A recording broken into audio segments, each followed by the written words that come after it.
కూర్చోండి అమ్మా ఎక్కడ వాళ్ళ లాగ్ వైర్ లాగ్ అది వస్తుంది ఇంకా లాగితే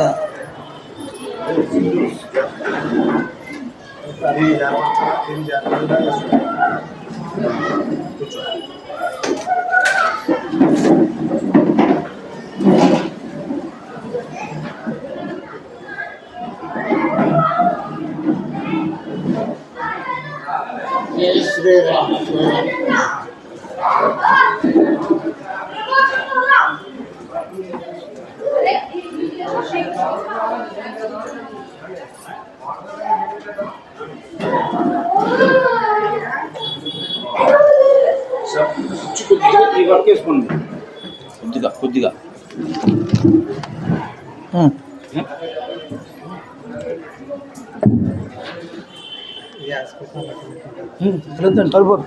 సార్ కంఫర్ట్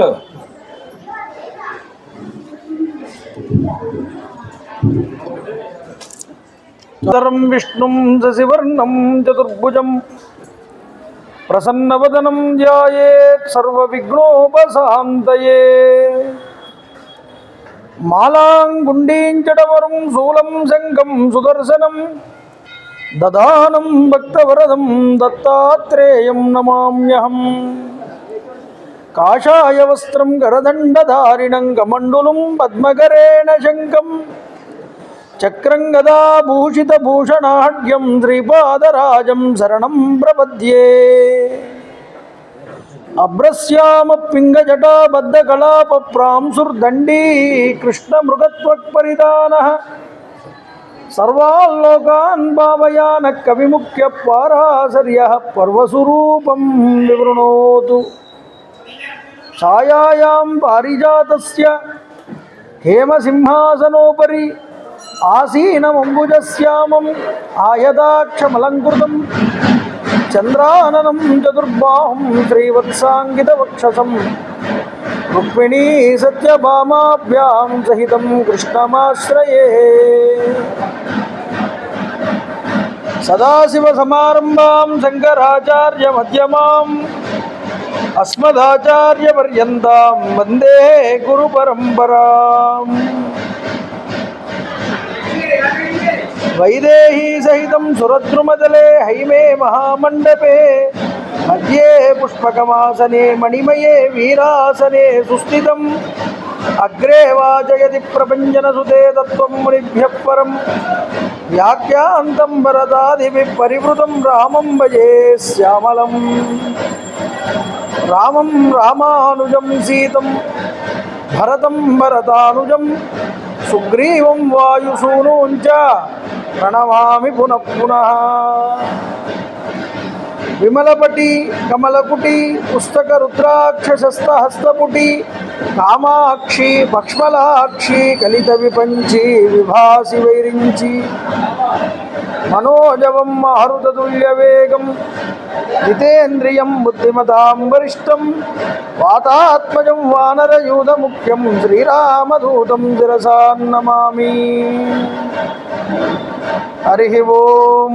పరమేశ్వర స్వరూపమైన సభకు నమస్కారం. సభాయే నమః.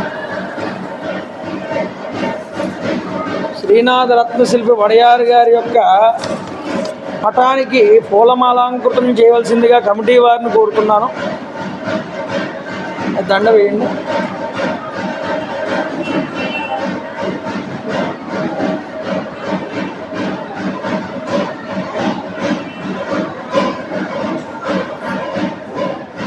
కాకపక్షధరం దేవం వనమాలా విభూషితం శ్రీరామం బాలకం ధ్యాయేత్ బాలకాండే మునీశ్వరః. రామచంద్ర ప్రభు బాలుడిగా బాలకాండలో మనకి దర్శనమిస్తున్నారు. నిన్నటి రోజు ఆయన యొక్క జననం గురించి మనం చెప్పుకున్నాం. ఉచ్చస్తే గ్రహపంచకే సురగురౌ సేందౌ నవమ్యాం తిథౌ లగ్నే కర్కటకే పునర్వసుయుతే మేషంగతే పూషణి నిర్దగ్ధుం నిఖిలా ఫలాశమిదః అమేద్యాదయోధ్యారణే ఆవిర్భూతం అభూతపూర్వమపరం యత్కించిదేకం మహః. భోజరాజు అంటాడు రామాయణ చంపు రాస్తూ, ఉచ్చస్థే గ్రహ పంచకే, 5 గ్రహాలు ఉచ్చస్థితిలో ఉన్నాయి. సురగురవు, దేవతల యొక్క గురువు బృహస్పతి, ఆయన ఉచ్చస్థితిలో ఉన్నాడన్నారు. అంతేనా? రవి, కుజుడు, శుక్రుడు, శని. అంతేకాదండి, పూషణి అంటే సూర్యుడు అని వస్తాడు.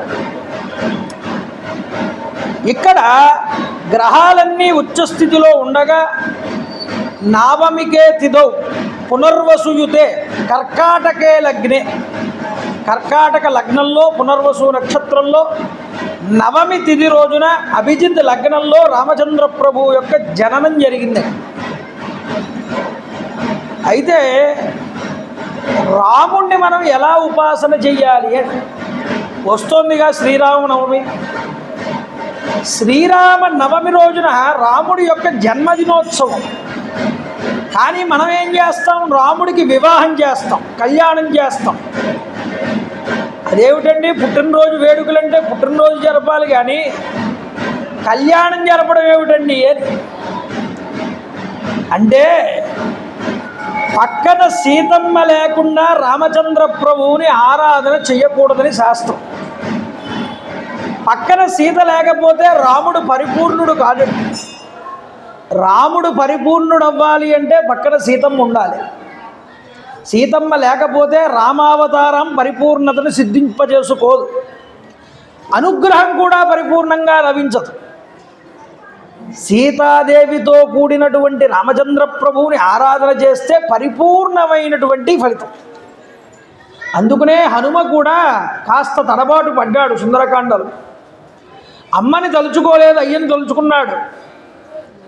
అమ్మ తప్పైపోయింది, దేవ్యై చతస్యై జనకాత్మజాయై, అమ్మ నువ్వు ప్రకాశించమ్మా, నువ్వు దర్శనం ఇవ్వకపోతే నేనెక్కడ దర్శనం చేయగలను నిన్ను. నమోస్తు రామాయ సలక్ష్మణాయ దేవ్యై చతస్యై జనకాత్మజాయై. అమ్మవారిని అయ్యవారితో కలిపి అప్పుడు ప్రార్థన చేస్తే లక్ష్మణుడితో సహా అప్పుడు అమ్మవారు దర్శనం ఇచ్చింది. అయ్యవారైనా అనుగ్రహం ఇవ్వాలంటే రామాయ అంటే పలకలేదుట, రామభద్రాయ అంటే పలకలేదుట, రామచంద్రాయ అంటే పలకలేదుట, వేదసే వేదముల చేత తెలియబడేవాడా అని పిలిచినా పలకలేదుట, నాథాయ ఓ ప్రభువా ఓ తండ్రి అన్నా పలకలేదుట, రఘునాథాయ రఘువంశోత్తములం రఘువంశమునందు పుట్టినటువంటి ఓ ఉత్తమ పురుషుడా అని పిలిచినా పలకలేదు స్వామి. రఘునాథాయ నాథాయ నాథాయ సీతాయ పతయే నమః, సీతాపతే అనగానే అప్పుడు స్వామివారు పలికారు. అందువల్ల సీతాదేవితో కలిపినటువంటి రాముణ్ణి మనం రామాయణాంతర్గతంగా మనం ఎప్పుడూ కూడా ఉపాసన చెయ్యాలి. గుర్తుపెట్టుకోండి అది బలంగా. అయితే నిన్నటి రోజు రామచంద్ర ప్రభు జననం, భరతుడి జననం, లక్ష్మణ శత్రుఘ్నుల యొక్క జననం మనం చూసి ఉన్నాం. అయితే పెరిగి పెద్దవాళ్ళు అవుతున్నారు. కృష్ణ లీలలు కనిపిస్తాయి భాగవతంలో మనకి, కానీ రాముడి యొక్క బాల్యం ఎక్కడా కనిపించదండి రామాయణంలో. రాముడి బాల్యం గురించి వాల్మీకి వదిలిపెట్టాడు, చెప్పలేదు అసలు. అయితే రామచంద్ర ప్రభు యవ్వనానికి వచ్చారు. యవ్వన వయస్సుకు వచ్చిన తర్వాత అన్ని రకములైనటువంటి విద్యలు కూడా నేర్చుకున్నారు వశిష్ఠుడి యొక్క గురుత్వంలో. అశ్వవిద్య, రథ విద్య, గజ విద్య, అన్ని రకాల విద్యలు యుద్ధానికి సంబంధించి ధనుర్విద్య నేర్చుకుని ఆరితేరారు. యవ్వన వయస్కులు వెళ్తున్నారు. అధ రాజా దశరథస్తేషాం దారక్రియాం ప్రతి చింతయామాస ధర్మాత్మా సోపాధ్యాయ సబాంధవః. దశరథ మహారాజు గారు ఒకరోజు చింతన చేశారు. ఆయన సభలో కూర్చుని మంత్రులందరినీ సమావేశపరుస్తూ ఏమంటున్నారు అంటే, నా కుమారులు వివాహ వయస్కులు అయ్యారు, వాళ్ళకి తగినైనటువంటి ఈడైన జోడైనటువంటి కన్యల్ని నేను వెతికి వివాహం చెయ్యాలి అనే సంకల్పం రాజుగారికి కలిగింది. నిన్నటి రోజు పాయస ప్రధానం గురించి చెప్పాను మీ అందరికీ. అయితే ఇందులో ఏం చేశాడు అంటే, పెద్ద భార్య కౌసల్య కాబట్టి ఆవిడికి 5 భాగాలు ఇచ్చాడు. చిన్న భార్య కేకేయికి 3 భాగాలు ఇచ్చాడు. మరి సుమిత్రకి ఇవ్వద్దండి, ఇస్తే ముగ్గురికి సమానంగా ఇవ్వాలి. ఈ పార్షియాలిటీ ఎందుకు చూపించాడు దశరథుడు అంటే, అసలు మొట్టమొదట ధర్మపత్ని అని పేరు పెట్టుకున్నది ఎవరు అంటే, మొదటి భార్యని ధర్మపత్ని అంట. మిగతా ఉన్న భార్యలందరూ కూడా కామజం వల్ల వచ్చినటువంటి వాళ్ళు. అయితే దశరథుడు కామాత్ముడా? ఒక ప్రశ్న. ఏమండి, దశరథుడు కామాత్ముడా, దశరథుడు ధర్మాత్ముడా అంటే, పాయస ప్రధానం జరిగిన తరువాత ఆ పాయసాన్ని మొట్టమొదట తన పెద్ద భార్యకే ఎక్కువ మోతాదులో ఇచ్చాడు అంటే, సంతాన యోగ్యత ధర్మపత్ని యందు పుట్టిన వారికి అర్హత, రాజ్యార్హతని తెలిసినవాడు, ధర్మం తెలిసినవాడు కాబట్టే కౌసల్యకి ఎక్కువగా ఇచ్చాడు.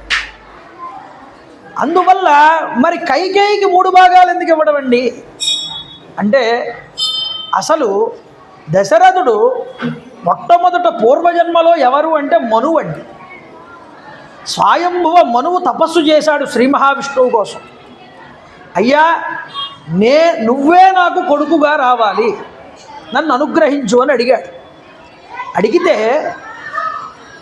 శ్రీ మహావిష్ణువు అన్నారు, నీకు నేను 3 జన్మల్లో కొడుకుగా వస్తానన్న. 3 జన్మల్లో నీకు కొడుకుగా వస్తాను. నీ భార్య సుశీల, నువ్వు ఇద్దరూ కూడా కలిసి నాకు తల్లిదండ్రులు అవుతారు 3 జన్మల్లోనూ అని చెప్పి. మొదటి జన్మలో నువ్వు దశరథుడిగా వస్తే నీ భార్య కౌసల్యగా వస్తుంది, అప్పుడు నీకు నేను రాముడిగా పుడతా. రెండవ జన్మలో నువ్వు వసుదేవుడి కింద వస్తావు, ఆవిడ దేవకీదేవి కింద వస్తుంది, నేను శ్రీకృష్ణ పరమాత్మ కింద పుడతా. ఇక అతి స్వల్పకాలమైనటువంటి కలియుగం ఉన్నదే, దేవతా వర్షములు అని అంటారు. అంటే దేవ సంవత్సరం అంటే మనకి 1 సంవత్సరం గడిస్తే దేవతలకు 1 రోజు కింద లెక్క. దేవతలకి సంవత్సరం గడిస్తే మనకి ఎన్ని సంవత్సరాలు అవుతాయి? 365 సంవత్సరాలు మనకి గడిస్తే వాళ్ళకు 1 సంవత్సరం అవుతుంది. ఆ దేవ సంవత్సరాలు 1000 గడిస్తేటండి కలియుగం పూర్తవుతుంది. అలా లెక్క వేస్తే 4,32,000 సంవత్సరాలు మానవుల యొక్క లెక్క ప్రకారం కలియుగం నడుస్తుంది. ఇంకా ప్రథమ చరణంలోనే ఉన్నామండి, కంగారు పడక్కర్లేదు. ఇంకా కల్పం అనేటటువంటిది చాలా పెద్దది. అందులో ఎన్నో మన్వంతరాలు. ఆ మన్వంతరాలలో మహాయుగాలు 72, ఒక్కొక్క మన్వంతరానికి. ఆ 72 మహాయుగాల్లో మహాయుగానికి 4 యుగాలు. 4 యుగాల్లో ఒక యుగమైనటువంటిది ఈ కలియుగం. చూడండి, ప్రతి కల్పం భవేద్ రామ, కల్పానికి ఒక రామావతారం ఉన్నది. ఇది వైవస్వత మన్వంతరం. మన్వంతరానికి 72 యుగాలు. ఇది 28వ మహాయుగం. 24వ మహాయుగంలో త్రేతాయుగ ద్వాపర సంధ్యాంశలలో రామావతారం వచ్చింది అని అన్ని పురాణాలు ఘోషిస్తున్నాయి. అంటే రామావతారం ఇప్పటికి వచ్చి 24వ మహాయుగంలో జరిగిన కథ. ఇది 28వ మహాయుగం.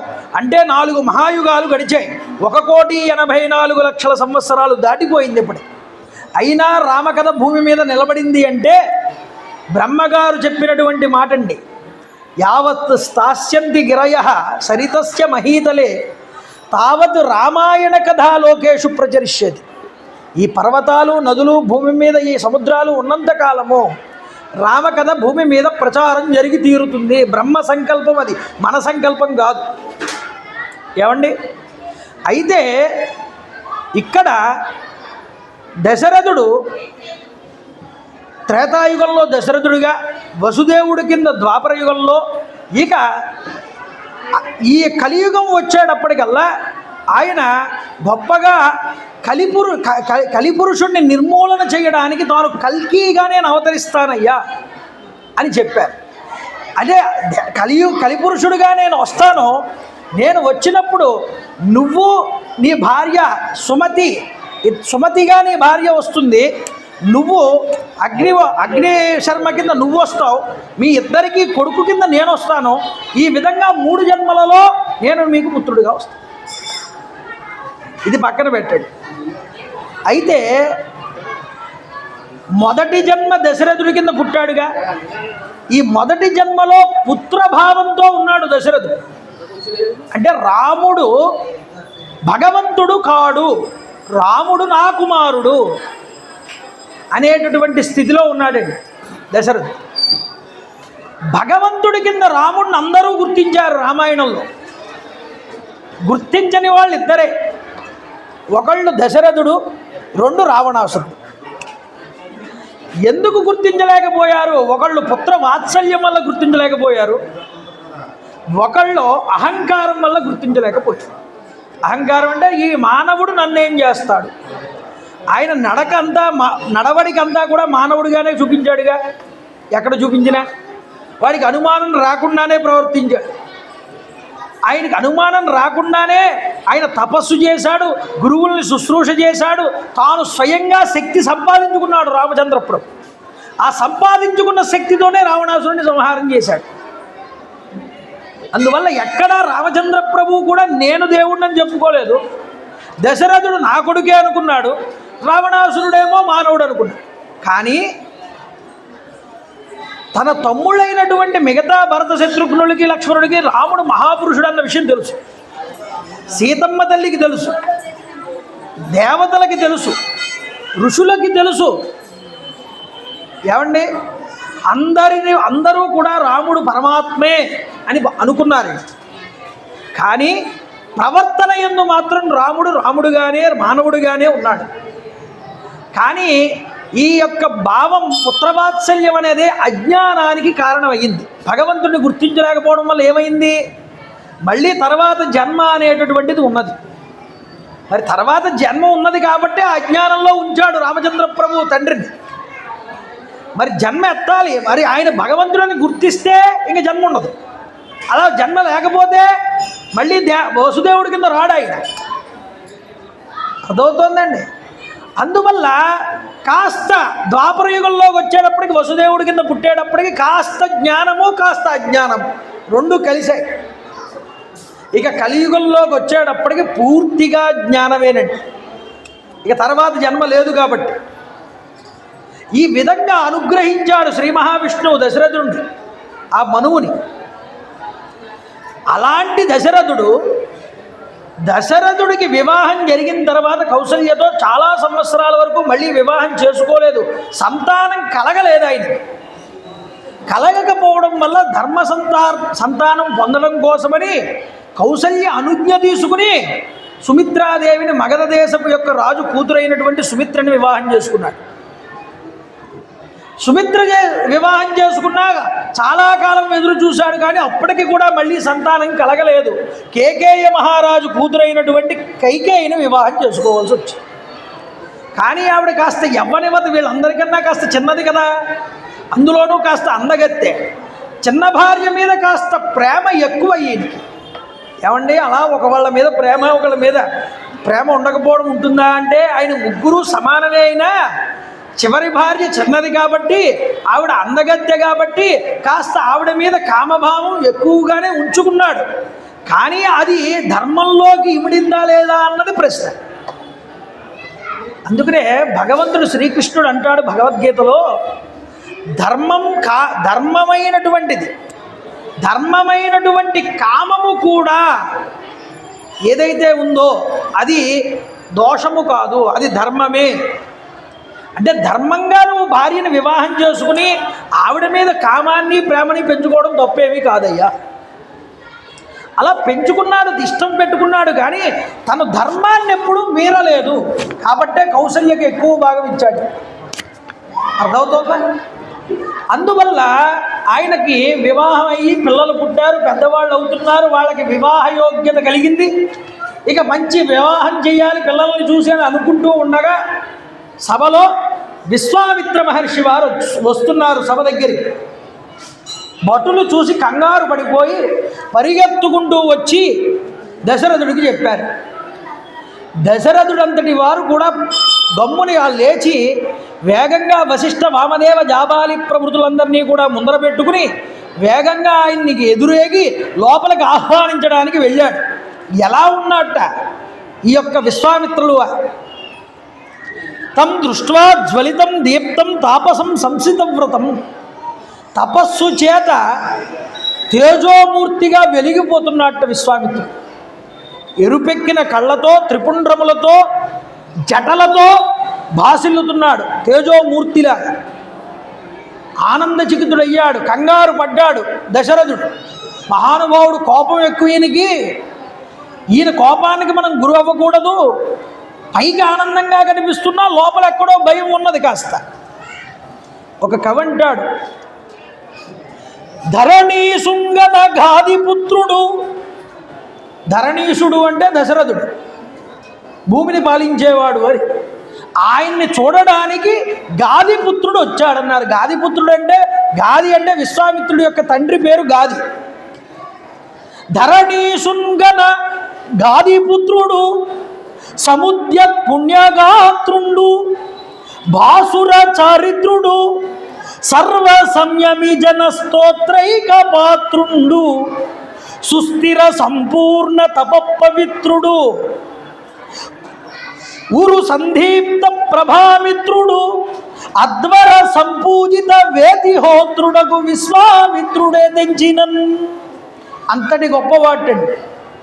అలాంటి గొప్పవాడైనటువంటి విశ్వామిత్ర మహర్షి వారు అక్కడికి వస్తుంటూ ఉంటే ఆనందించాడు, లోపలికి ఆహ్వానించాడు, అర్ఘ్యపాద్యాదులు ఇచ్చాడు, కూర్చోబెట్టాడు, కుశల ప్రశ్నలన్నీ కూడా అడిగాడు. చూడండి, శకున శాస్త్రం ఒక మాట చెప్పింది. ఏమని అంటే అవ్యాక్షేపో భవిష్యాంత్యాహ కార్యసిద్ధేర్హి లక్షణం అని. ఏదైనా ఒక మంచి విషయం గురించి చర్చించుకుంటున్నప్పుడు ఆ చర్చించుకుంటున్నటువంటి సభలోకి ఎవరైనా గొప్పవాళ్ళు కనుక ప్రవేశిస్తే ఆ సంకల్పం అనేటటువంటిది అప్పుడు మనం చర్చించుకుంటున్న సంకల్పం ఏదైతే ఉన్నదో ఆ సంకల్పం వెంటనే జరిగి తీరుతుందన్న. ఇది శుభశకునం అని. అంటే ఒక మంచి సంకల్పం మనం చేసినప్పుడు అక్కడికి పెద్దవాళ్ళు సడన్గా ఒకసారి అక్కడికి వచ్చారు అంటే ఆ పని వెంటనే జరిగిపోతుందని అర్థం.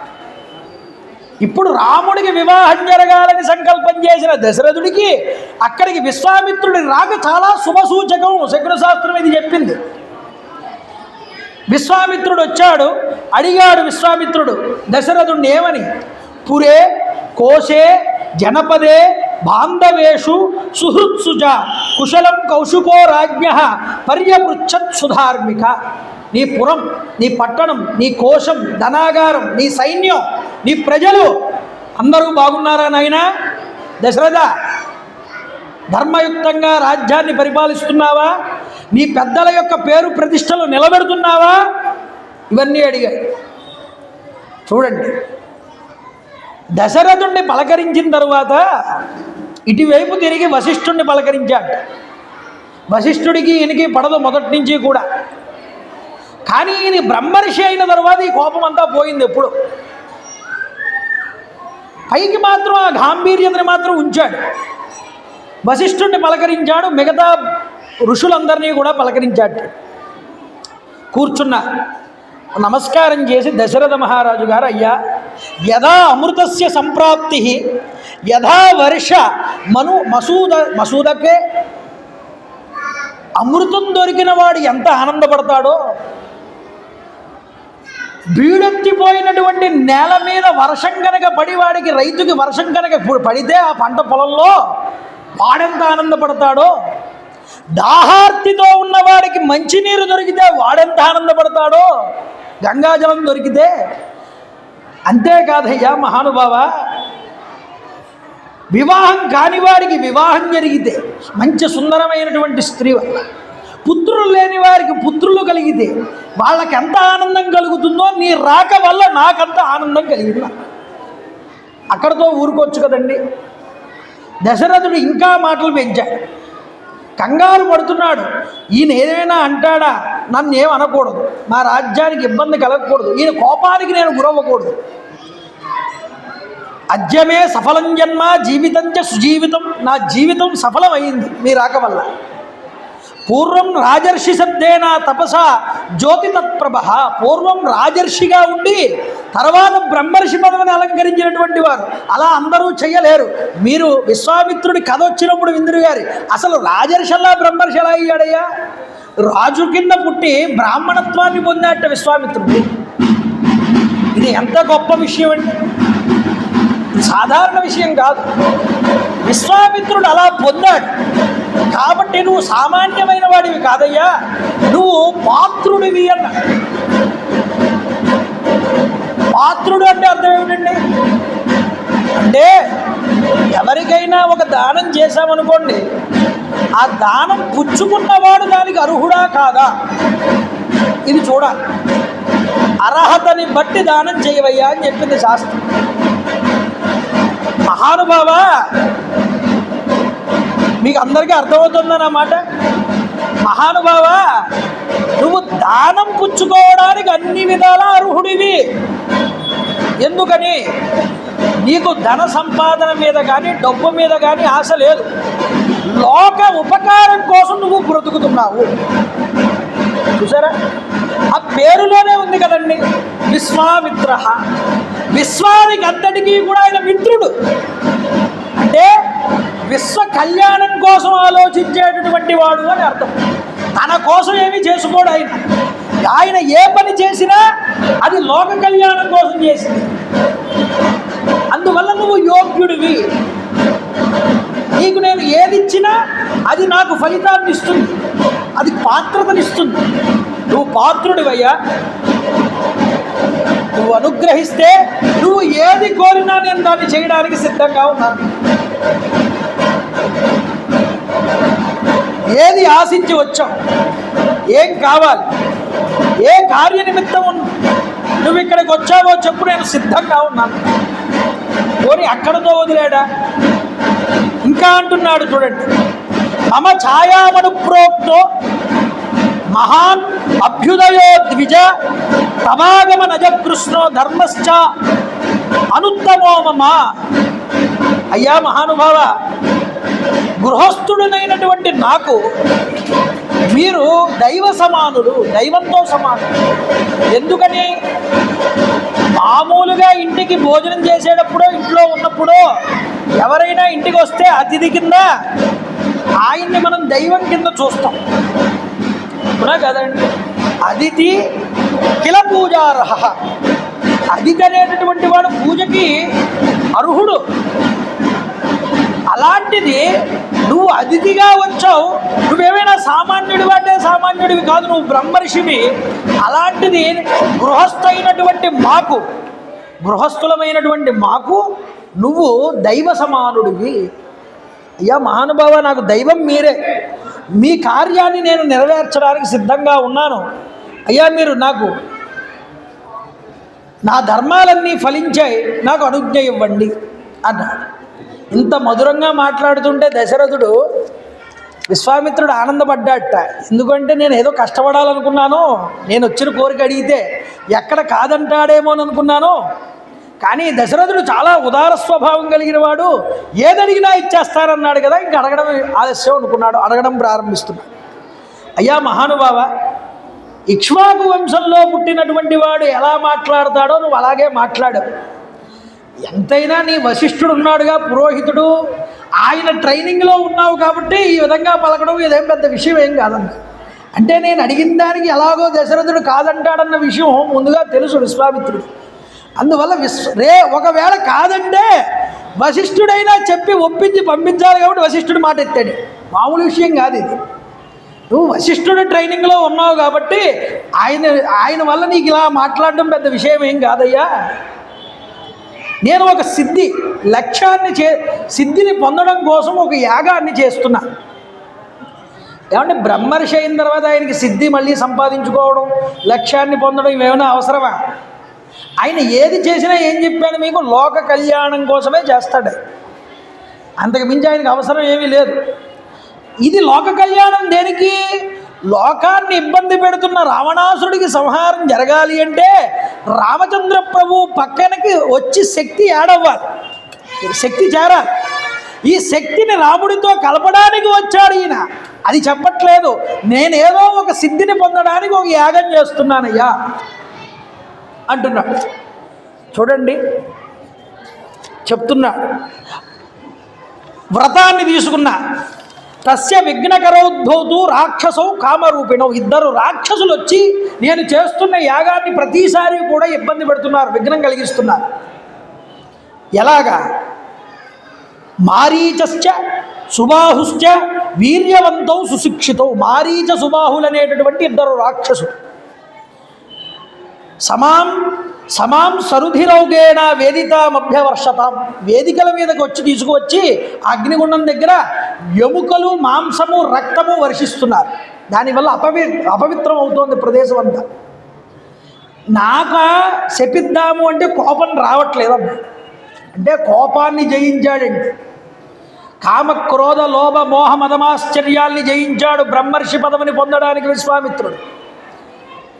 అయితే అది జయించడం ఎంత కష్టమో మనకి ముందరైన కథలో వస్తుంది. ఆ బ్రహ్మర్షి స్థానంలోకి వెళ్ళిన తర్వాత కోపం ఉండదు ఎవరి మీద కూడా. ఆయన శపించవచ్చు, ఆయన శపిస్తే వాళ్ళు అవతల బూడిద రాశులై పడిపోతారు. కానీ అది ఆయన కర్తవ్యం కాదనుకున్నాడు. మరి ఎవరి కర్తవ్యం అది అంటే క్షత్రియుడి యొక్క కర్తవ్యం. క్షత్రియ కుమారులు ఉన్నారుగా, నీ కుమారులు ఇద్దరు, నీ కుమారుడు ఉన్నాడుగా, నాకు నీ యొక్క ఇంటిలో ఉన్న పెద్ద కుమారుడైనటువంటి వాడు ఎవరు అంటే స్వపుత్రం రాజసార్దూలం రామం సత్యపరాక్రమం కాకభక్షధరం శూరం జ్యేష్టం మే దాతుమర్హసి. నీ పెద్ద కొడుకున్నాడే జులపాల జుట్టుతో ఉన్నటువంటి వాడు, నీలమేఘశ్యాముడు, ఆయన సత్యవ్రతుడు. అంటే సత్యమే తాను ధర్మంగా కలిగినటువంటి వాడు. అంటే సత్యవంతుడు, సత్యపరాక్రముడు. సత్యం తప్ప ఆయనకి అసత్యం మాట్లాడడం తెలియదు చిన్నప్పటి నుంచి కూడా. అటువంటి పెద్ద కుమారుడు రాముడు ఎవరైతే ఉన్నారో ఆ రాముడిని నాతో పంపి, ఆ రాముడు నా యజ్ఞాన్ని రక్షిస్తాడు. ఇక్కడతో చెప్పు ఊరుకోవచ్చు కదండి. అలా కూడా కాదు. ఆయన అంటున్నాడు, ఒకవేళ నువ్వు చిన్నపిల్లాడు నా రాముడు అనుకుంటావేమో, నీ రాముడు అంటే ఏమిటో నాకు తెలుసయ్యా అన్నాడు. ఇలా చెప్తున్నాడు చూడండి. నీ జ్యేష్ఠ కుమారుడు నిర్విఘ్నంగా ఈ యజ్ఞం పూర్తి చేయించగలడయ్యా రాజా. ఈ మాటలు అంటూ ఉంటేనే దశరథుడి మొహం వెలవెలబోతోంది. రాముడు బహిప్రాణం, రాముడు తీసుకెళ్ళడం అంటే ఇంక తాను ప్రాణాలు కోల్పోయినట్టే లెక్క. అంతటి వ్యామోహాన్ని పెంచుకున్నాడు దశరథుడు కొడుకు మీద. ఒక కవలికల్ని బట్టి కాస్త మంచి మాటలు చెప్తున్నాడు. శక్తో హ్యేష మయా గుప్త దివ్యేన శ్రేణ తేజస రక్షసాయే వికర్తార తేషామపి వినాశనే. ఎవరెవ్వరు నా యజ్ఞానికి విఘ్నం చేస్తున్నారు ఏ రాక్షసు, వాళ్ళని తన స్వశక్తితోనే సంహారం చేయగలిగినటువంటి సమర్థుడు నీ కుమారుడు. నేనేదో బలం ఇచ్చి, నేనేదో అతనికి ట్రైనింగ్ ఇచ్చి అవతల వాళ్ళని సంహారం చేయించక్కర్లేదు. నీ కుమారుడు తన స్వశక్తితోనే చంపేయగలడు. నీ కుమారుడు అంత శక్తివంతుడు. అయ్యా పైపెచ్చు నా చేత రక్షించబడుతూ ఉంటాడు, నేను పక్కన ఉంటా, నీకు ఇంకెందుకు ఇబ్బంది? నేను పక్కన లేకపోతే నువ్వు ఆలోచించాలి. నేను ఉంటానుగా పక్కన, నా చేత రక్షించబడేవాడన్నా. దశరథుడి భయం పోగొట్టాలి. ఇంకా చెప్తున్నాడు ఏమని? శ్రేయోశ్చాస్మై ప్రధాస్యామి బహురూపం నసంశయ. నీ కుమారుడికి చాలా శ్రేయస్సు కలుగుతుంది అన్న నాతో పంపడం వల్ల. ఏమిటా శ్రేయస్సు? శ్రేయస్సు కలుగుతుంది నీ కుమారుడిని నాతో పంపడం వల్ల అంటే ఇందులో ధ్వని కనిపిస్తోంది మనకి. ఏమిటా ధ్వని అంటే, నేను మహేశ్వరుడి చేత పొందినటువంటి ధనుర్విద్యనంతటినీ నీ కుమారుడికి నేను ఇస్తాను. దానివల్ల నీ కుమారుడిని ఎదిరించగలిగినటువంటి మొనగాడు ఈ భూమి మీద ఉన్నాడు. ఇది శ్రేయస్సు కాదుట. అసలు శ్రేయస్సు ఏమిటంటే, నువ్వు ఇప్పుడు సంకల్పం చేసావుగా నీ కుమారుడికి వివాహం చేద్దామని. నువ్వు చేద్దామనుకుంటున్నటువంటి వివాహానికి జగన్మాత భూజాత సకల సద్గుణోపేత సీతామాతను తీసుకొచ్చి నీ రాముడితో కలిపి వివాహం చేయించడం కోసం నేను మీ కొడుకు చేస్తున్నటువంటి శ్రేయస్సు. ఇది చెప్పడం నిగూఢార్థం ఇది. అయితే రాజా భయపడపోకయ్యా, భయపడుతున్నావేమో కుమారుణ్ణి పంపడానికి. నీ కుమారుడు ఎవరో నాకు తెలుసు, నీకు తెలియదు, అందువల్ల నువ్వు భయపడుతున్నావు. అహం వేద్మి మహాత్మానం రామం సత్యపరాక్రమం. నీ కుమారుడు అంటే ఏమిటో నాకు తెలుసయ్యా. నాకే కాదు, నాకు ఒక్కడికే తెలుసు అనుకుంటున్నావేమో. పక్కన నీ యొక్క వశిష్ఠుడు ఉన్నాడు, పురోహితుడు, నీ వశిష్ఠున్నాడు. వశిష్ఠోపి మహాతేజ ఏ చేమే తపసి స్థిత. తపస్సులలో ఎవరెవరైతే మహర్షులు ఉన్నారో వాళ్ళందరికీ నీ కొడుకు యొక్క శక్తి ఏమిటో తెలుసు అన్నారు. వశిష్ఠుడు కూడా కాదు. అంటే రమయతీతి రామ. ఏ యోగులైతే నిరంతరము తన మనసుల్లో రమింపజేసుకుంటూ ఉంటారో ఆ రామ శబ్దమే, ఆ రాముడే నీ కొడుకు. ఇది చెప్పడం ఇండైరెక్ట్గానండి, డైరెక్ట్గా కాదు. చూడండి, ఇక్కడ నీ కుమారుడంటే ఎలాంటి వాడయ్యా? దశరథ. వేదం అంటుంది, వేదాహమేదం పురుషం మహాంతం. వేద్యుడు, వేద పురుషుడు నీ కుమారుడు. అది నీకు తెలియదు. ఆ మహాపురుషుణ్ణి గుర్తించినటువంటి వారు మహాతపస్సులు. ఎవరైతే తపస్సుల్లో ఉన్నారో వాళ్ళు నీ కుమారుణ్ణి గుర్తించారు. బ్రహ్మాండమైనటువంటి తపోనిష్ఠుడు కాబట్టి విశ్వామిత్రుడు కూడా తపస్సు చేసినవాడు కాబట్టి ఆయన చెప్పగలుగుతున్నాడు, నీ కుమారుడు ఎవరో నాకు తెలుసు. ఏమని తెలుసు? మహాత్ముడని తెలుసు. మహాత్ములంటే ఎవరండి? అందరి చేత నమస్కరించదగినటువంటి బ్రహ్మాది దేవతలందరినీ మహాత్ములని పిలుస్తారు. అలాంటి బ్రహ్మాది దేవతల చేత కూడా నమస్కరించదగినటువంటి వాడు నీ కొడుకు అని చెప్పడం ఇక్కడ. అయినా ఇంత చెప్పినా తన కుమారుడు చాలా చిన్నవాడు, వాడికి ఇంకా ముక్కుపచ్చలు ఆరలేదు, వాడు ఎవరితో యుద్ధం చేసి ఎరగడు, ఈ భావంలోనే ఉన్నాడండి దశరథుడు. ఇది ఆశ్చర్యం. మాయ మనిషిని అంత గట్టిగా పట్టి వీడుస్తుంది అంటే ఆ యొక్క మమకారంలో నుంచి బయటికి రాలేడు. చదువుతుందా? అయితే ఈ రామ అంటే నిరతిశయ వైభవ విష్ణు తేజాంశ అవతార రూపమైనటువంటి స్వరూపం. ఏమయ్యా? మనసశ్చ ఇంద్రియాణాంచ ఐకాగ్ర్యం పరమంతప తధ్యాయ సర్వధర్మేభ్యో స్వధర్మ పరమస్మృత. ఎవరు స్వాధ్యాయ నిరతులై ఉంటారో, తపస్సునందుంటారో, నిరంతరం భగవంతుణ్ణి ధ్యానం చేస్తూ ఉంటారో వాళ్ళకి తెలుస్తాడు నీ కుమారుడు అని చెప్పారు. కాబట్టి దర్శించిన వాళ్ళు ఎవరు అంటే మహర్షులు. తెలుసు భగవంతుడి యొక్క స్వరూపం రాముడు అని. ఇప్పుడు లోక కళ్యాణానికై ఈ రాముడిని తనతో పాటు తీసుకువెళ్ళాలి అని అనుకుంటున్నాడు. అవునా? తీసుకువెళ్ళాలి అనుకుంటున్నప్పుడు ఎందుకంటే ఇది మామూలుగా పైకి కనిపించే దృష్టి, యాగాన్ని కాపాడడం, ఇది వాచ్యార్థం. ఇక వ్యంగ్యార్థం చూడండి. వ్యంగ్యార్థంలో చెప్పాడు శ్రేయస్సునివ్వడానికి. ఏది శ్రేయస్సునివ్వడానికంటే నా దగ్గరున్న మహా విద్యలన్నింటినీ కూడా ఇస్తాను, సీతమ్మతో వివాహం చేస్తాను. దైవీకంగా లోపలికి అర్థం తీయండి. ఇంకా అంటే మనం ఏ పని చేసినా అది మంచి పని అయితే, గుర్తుపెట్టుకోండి, మనం ఏ పని చేసినా అది మంచి పని అయితే దానిని తప్పకుండా భగవంతుడి యొక్క దృష్టి దాని మీద పడుతుంది. దాని మీద పడాలి. ఇప్పుడు ఒక యజ్ఞం చేసినా, ఒక యాగం చేసినా, ఒక మంచి క్రతువు చేసినా, లోకోపకారానికి ఒక పని చేసినా దాని మీద మనం భగవంతుడి దృష్టి పడడానికి మనం ప్రయత్నం చేయాలి. అందుకనే మనం ఏం చేస్తాం? నివేదనలు చేస్తాం. నివేదన చేసినప్పుడు ఎవడు పడితే వాడు నివేదన చేస్తాడు. భగవంతుడు అందరి నివేదనలు చూస్తాడా? మనం చేసే పనులను బట్టి, మన యొక్క తత్వాన్ని బట్టి, మన యొక్క స్వభావాన్ని బట్టి భగవంతుడు చూస్తాడు. అందుకని మనం ఏం చేస్తాం? భగవంతుడు మనల్ని చూడాలని వెంపర్లాడడానికి క్షేత్రాలకు వెళ్తూ ఉంటాం. కానీ మనలో మంచి సద్గుణాలు లేకపోతే భగవంతుడి చూపు మన మీద పడదండి. అందువల్ల భగవంతుడు తాను చేసే శుభకర్మని చూడాలని అనుకుంటున్నాడు విశ్వామిత్రుడు. లోక కళ్యాణ క్రతు విశ్వామిత్ర అంటే అర్థం చెప్పానుగా. అందువల్ల అయ్యా, మీ అందరికీ తెలుసు, ఋషులందరికీ, కావాలంటే అడుగు, నీ పెద్ద కుమారుని పంపించు. నమస్కారం చేశాడు. కళ్ళంపట నీళ్లు గారిపోతున్నాయి అప్పటికే దశరథుడికి. అయ్యా, ఊన షోడశ వర్షో మే రామో రాజీవలోచన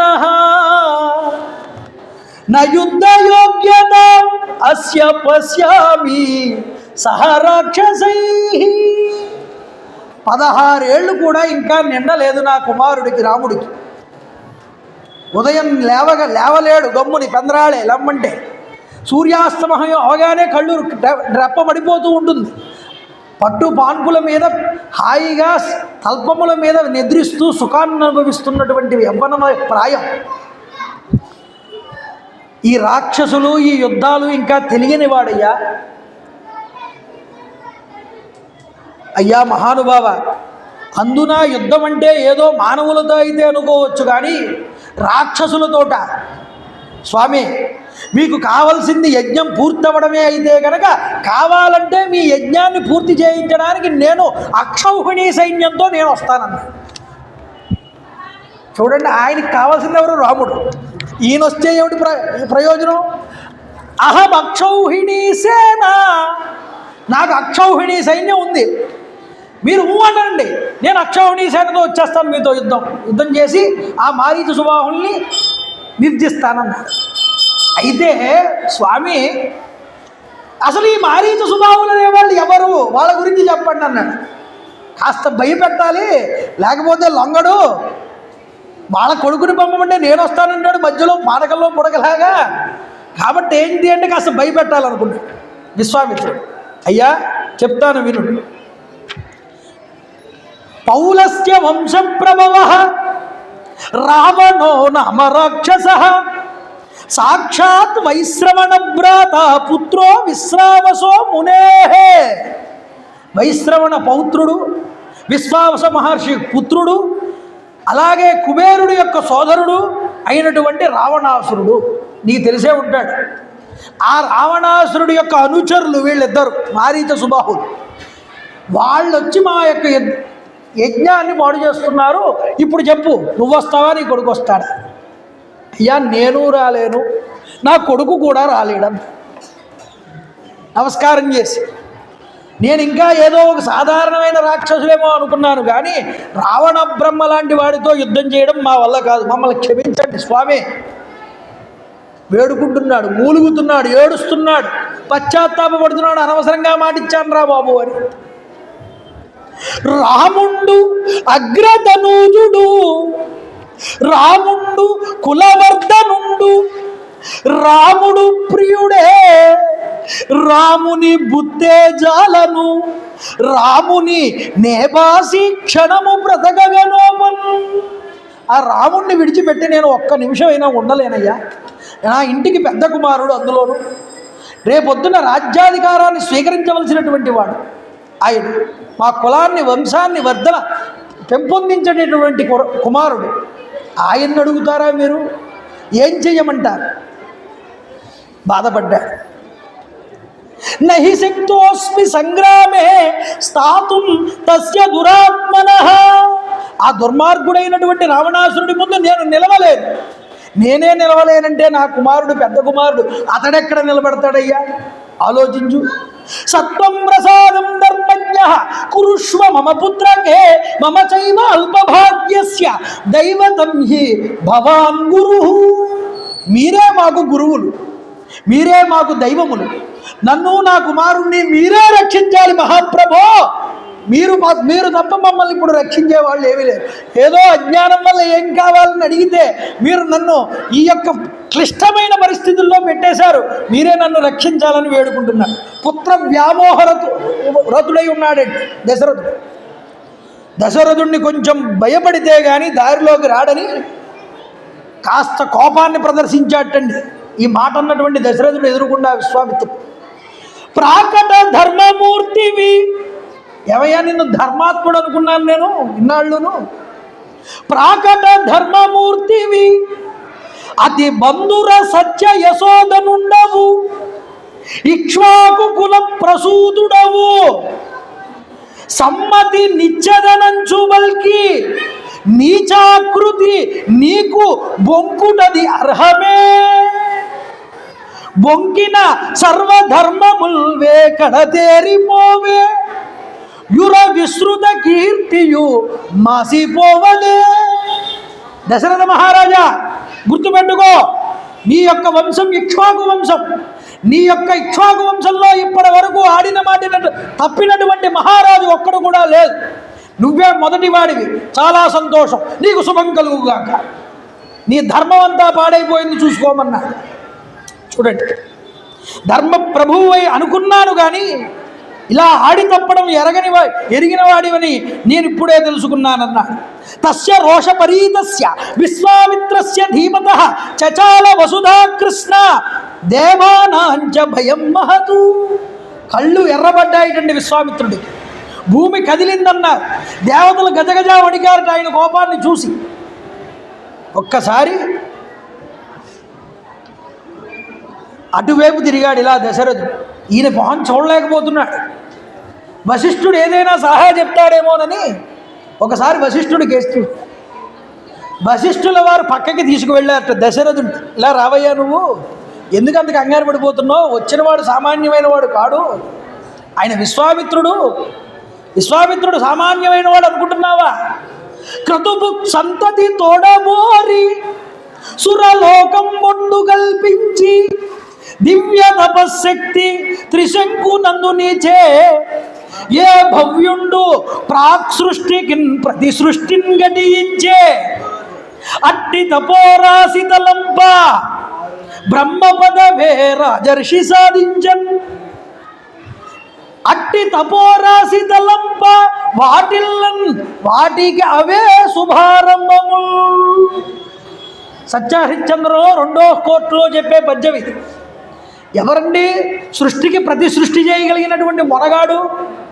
అలా మొనగాడు కాబట్టే ఆ రోజు త్రిశంకువుకి కొత్తగా ఒక స్వర్గాన్నే నిర్మించి ఇచ్చాడు. అంతటి శక్తివంతుడు, మామూలు వాడు కాడు. అతని దగ్గర మహేశ్వర ప్రసాదితమైనటువంటి ధనుర్విద్యనంతా ఉపాసన చేసినటువంటి వాడు. ఈరోజు ఆ ధనుర్విద్యని నీ కుమారుడికి నేర్పడానికి ఇవ్వడానికి వచ్చాడు ఇక్కడికి. అతన్ని కాదంటావేమిటయ్యా?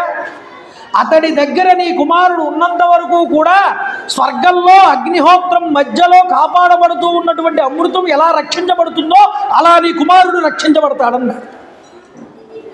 అంత శ్రేయస్సు ఉంటుంది. నీ కుమారుడి ఒంటి మీద ఈగ కూడా వాలదన్నాడు విశ్వామిత్రుడి పక్కన ఉంటే. కానీ నువ్వు పుత్రవాత్సల్యం చేత నా కుమారుణ్ణి పంపను అని కనుక నువ్వు అనృతాన్ని కనుక పలికితే నువ్వు చేసిన అశ్వమేధ యాగ ఫలితం కూడా పోతుంది, గుర్తుపెట్టుకోమా. నీ కుమారుడికి శ్రేయస్సు చేయడానికి వచ్చాడు. అతని దగ్గర మహాశక్తివంతమైన అస్త్రశక్తి అంతా ఉన్నది. ఆ అస్త్రశక్తిని నీ కుమారుడికి ఇస్తాడు. ఇక లేదనకుండా అతడు చెప్పిన దానికి ఒప్పుకొని పంపించమన్నా. ఇదండి చెప్పింది. చూడండి, ఒక్కసారి రామచంద్ర ప్రభువుని పిలిపించాడు. కౌసల్యా మందిరంలో ఉన్నాడండి రామచంద్ర ప్రభు. దశరథుడు వెంటనే అంగీకరించాడు. అంగీకరించి కౌసల్యా మందిరం దగ్గర నుంచి పిలుచుకుని వచ్చారు. రామచంద్ర ప్రభువుని వచ్చారు. ఎలాగా? సపుత్రం మూర్ధ్య సాగ్రాయ రాజా దశరథ ప్రియం దగ్గరికి పిలిచాట రామచంద్ర ప్రభువుని. ఆ ఆగ్రాణం దగ్గర వాసన చూశాడు. ఒక్కసారి వాసన చూసి, పిల్లాడిని నాయన గురువుగారు రా నాయన విశ్వామిత్ర మహర్షి వారు, ఆయనతో నువ్వు వెళ్ళు, యజ్ఞాన్ని కాపాడడానికి తీసుకువెళ్తున్నారు, ఆయన ఏది చెప్తే నువ్వు అలా నడుచుకో అని గురువు గారిని చూపించారు రామచంద్ర ప్రభు. ఇంకా 15 ఏళ్ల వయసులో ఉన్నాడు. కమలముల వంటి నేత్రములతో భాసిల్లుతున్నాడు, జులపాల జుట్టుతో ఉన్నాడు, మంచి యవ్వనంలో ఉన్నాడు, నీలమేఘ శ్యాముడై పరివడిల్లుతున్నాడు, సుందర సుగుణ సుశ్రితమైనటువంటి రూపంతో భాసిల్లుతున్నాడు. ఆ ఆజానబాహు లంబ పీవర దండములతో మంచి చేతిలో ధనస్సుతో మెరిసిపోతున్నాడు. స్వామివారు ఆ విశ్వామిత్ర మహర్షి దగ్గరికి వెళ్ళి పక్కన నిలబడితే శిష్యుణ్ణి తనివి తీరా చూస్తూ అలా ఉండిపోయాట విశ్వామిత్రుడు అంతటి వాడు. ఆహా, ఎంతటి అదృష్టవంతుడి దశరథుడు! రాముణ్ణే స్వయంగా పుత్రుడిగా పొందగలిగాడు. తతో వాయు సుఖస్పర్శ వీరజస్కో వనౌతధ. చల్లటి గాలులు వీచాయిటండి విశ్వామిత్రుడి మీదకి రాముడి మీదకి, అంటే శుభం జరగబోతోందని అర్థం. పుష్పవృష్టిర్మహాత్యాసీత్. పుష్పవృష్టి కురిసింది, దేవదుందుబులు మ్రోగాయి ఆకాశంలో. దేవతలందరూ హర్షాన్ని చేకూర్చి పూల వర్షాలు కురిపించారు, శంఖములు పూరించారు. ఎందుకని? ఇక్కడ నుండి రాక్షస సంహారం ప్రారంభమవుతుంది. రామచంద్ర ప్రభు విశ్వామిత్ర మహర్షితో వెళ్ళడానికి సిద్ధమవుతూ ఉంటే ఇలా బయటికి రాగానే లక్ష్మణస్వామి సిద్ధంగా ఉన్నారట. ఆయన ఎక్కడ ఉంటే ముందు అక్కడే ఉంటాడు. ఏమంటే నేను వచ్చాను అంటే నాతో పాటు నా బ్యాగ్ కూడా వస్తుందిగా, ప్రవచనం బ్యాగ్, పుస్తకం బ్యాగు. అంటే రాముడి యొక్క సొత్తుట లక్ష్మణుడు. రాముడు ఎక్కడుంటే ఆయన కూడా అక్కడే ఉంటాడు, ఆయన కన్నా ముందు ఉంటాడు. రమ్మని చెప్పలేదు, లక్ష్మణుడిని పంపించమని చెప్పలేదు. కానీ రాముడు ఉన్నాడు అంటే అక్కడ లక్ష్మణుడు ఉండి తీరుతాడు అంతే. పిల్లవాళ్ళిద్దరూ కూడా 2 అక్షతూణీరాలు పెట్టుకున్నారు, అటు ఇటు కూడా. చేతిలో ధనస్సు పట్టుకున్నారు, ఖడ్గాన్ని నడుముకు కట్టుకున్నారు, ఉడుము చర్మంతో చేసిన జీను చర్మాలని చేతికి ధరించారు. నడుస్తూ వెళ్తూ ఉంటే ఇటో అక్షయబాణ తూణీరం, ఇటో అక్షయబాణ తూణీరంతో 3 తలకాయల పాము ఎలా నడుస్తూ పాకుతూ వెళ్తుందో అలా ఉన్నారు వీళ్ళిద్దరు. చూడండి, ముందర విశ్వామిత్రుడు వెళ్తున్నాడు, వెనకాల రామలక్ష్మణులు ఇద్దరూ వెళ్తున్నారు. చూడండి, ఎంత గొప్ప సన్నివేశం ఇది. ఈశ్వరుడు ఉన్నాడే పరమాత్మ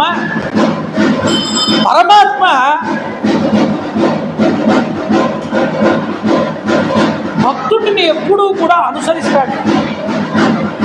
ఇక్కడ గురువు శిష్యుడు ఎలాగా? వాక్యార్థం. దాన్ని ప్రతిధ్వనిలో చూడండి, అంటే వ్యంగ్యంగా చూడండి. కావ్యం అంటే అదేగా.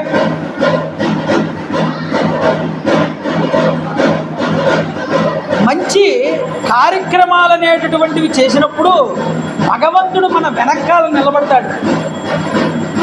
తాను వెనక ఉండి మనల్ని ముందరికి నడిపిస్తాడు, మన వెంట అడుగులు వేస్తాడు. మనం కోరుకోవాల్సింది కూడా అదే.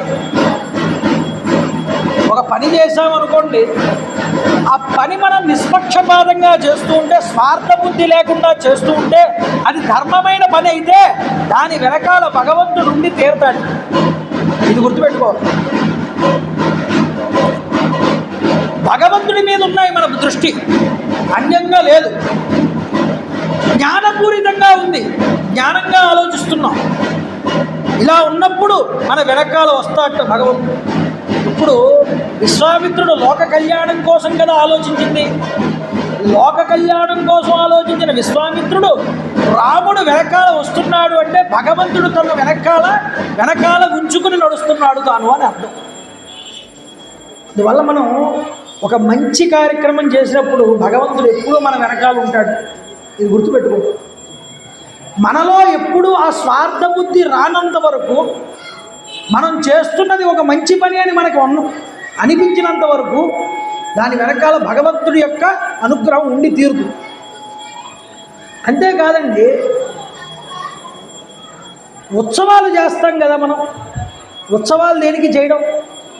భగవంతుడికి. మనం రోజు దేవాలయానికి వెళ్ళి దర్శనం చేస్తాం భగవంతుడిని దర్శనం చేయడం ఒక ఎత్తు. మనం గరుడోత్సవం అంటాం, లేకపోతే వృషభోత్సవం అంటాం, లేకపోతే వాహన సేవలన్నీ చేసి వాహనాల మీద దేవుణ్ణి కూర్చోబెట్టి ఊరేగింపు చేస్తాం. ఇవన్నీ ఉత్సవాలు దేనికి? రికార్డింగ్ డ్యాన్సులు కానీ మాత్రం అనకండి, ఇదంతా ఈ లోకం అలా ఉంది ఇప్పుడు ప్రస్తుత కాలంలో. ఉత్సవం దేనికండి? భగవంతుడి ఉత్సవం.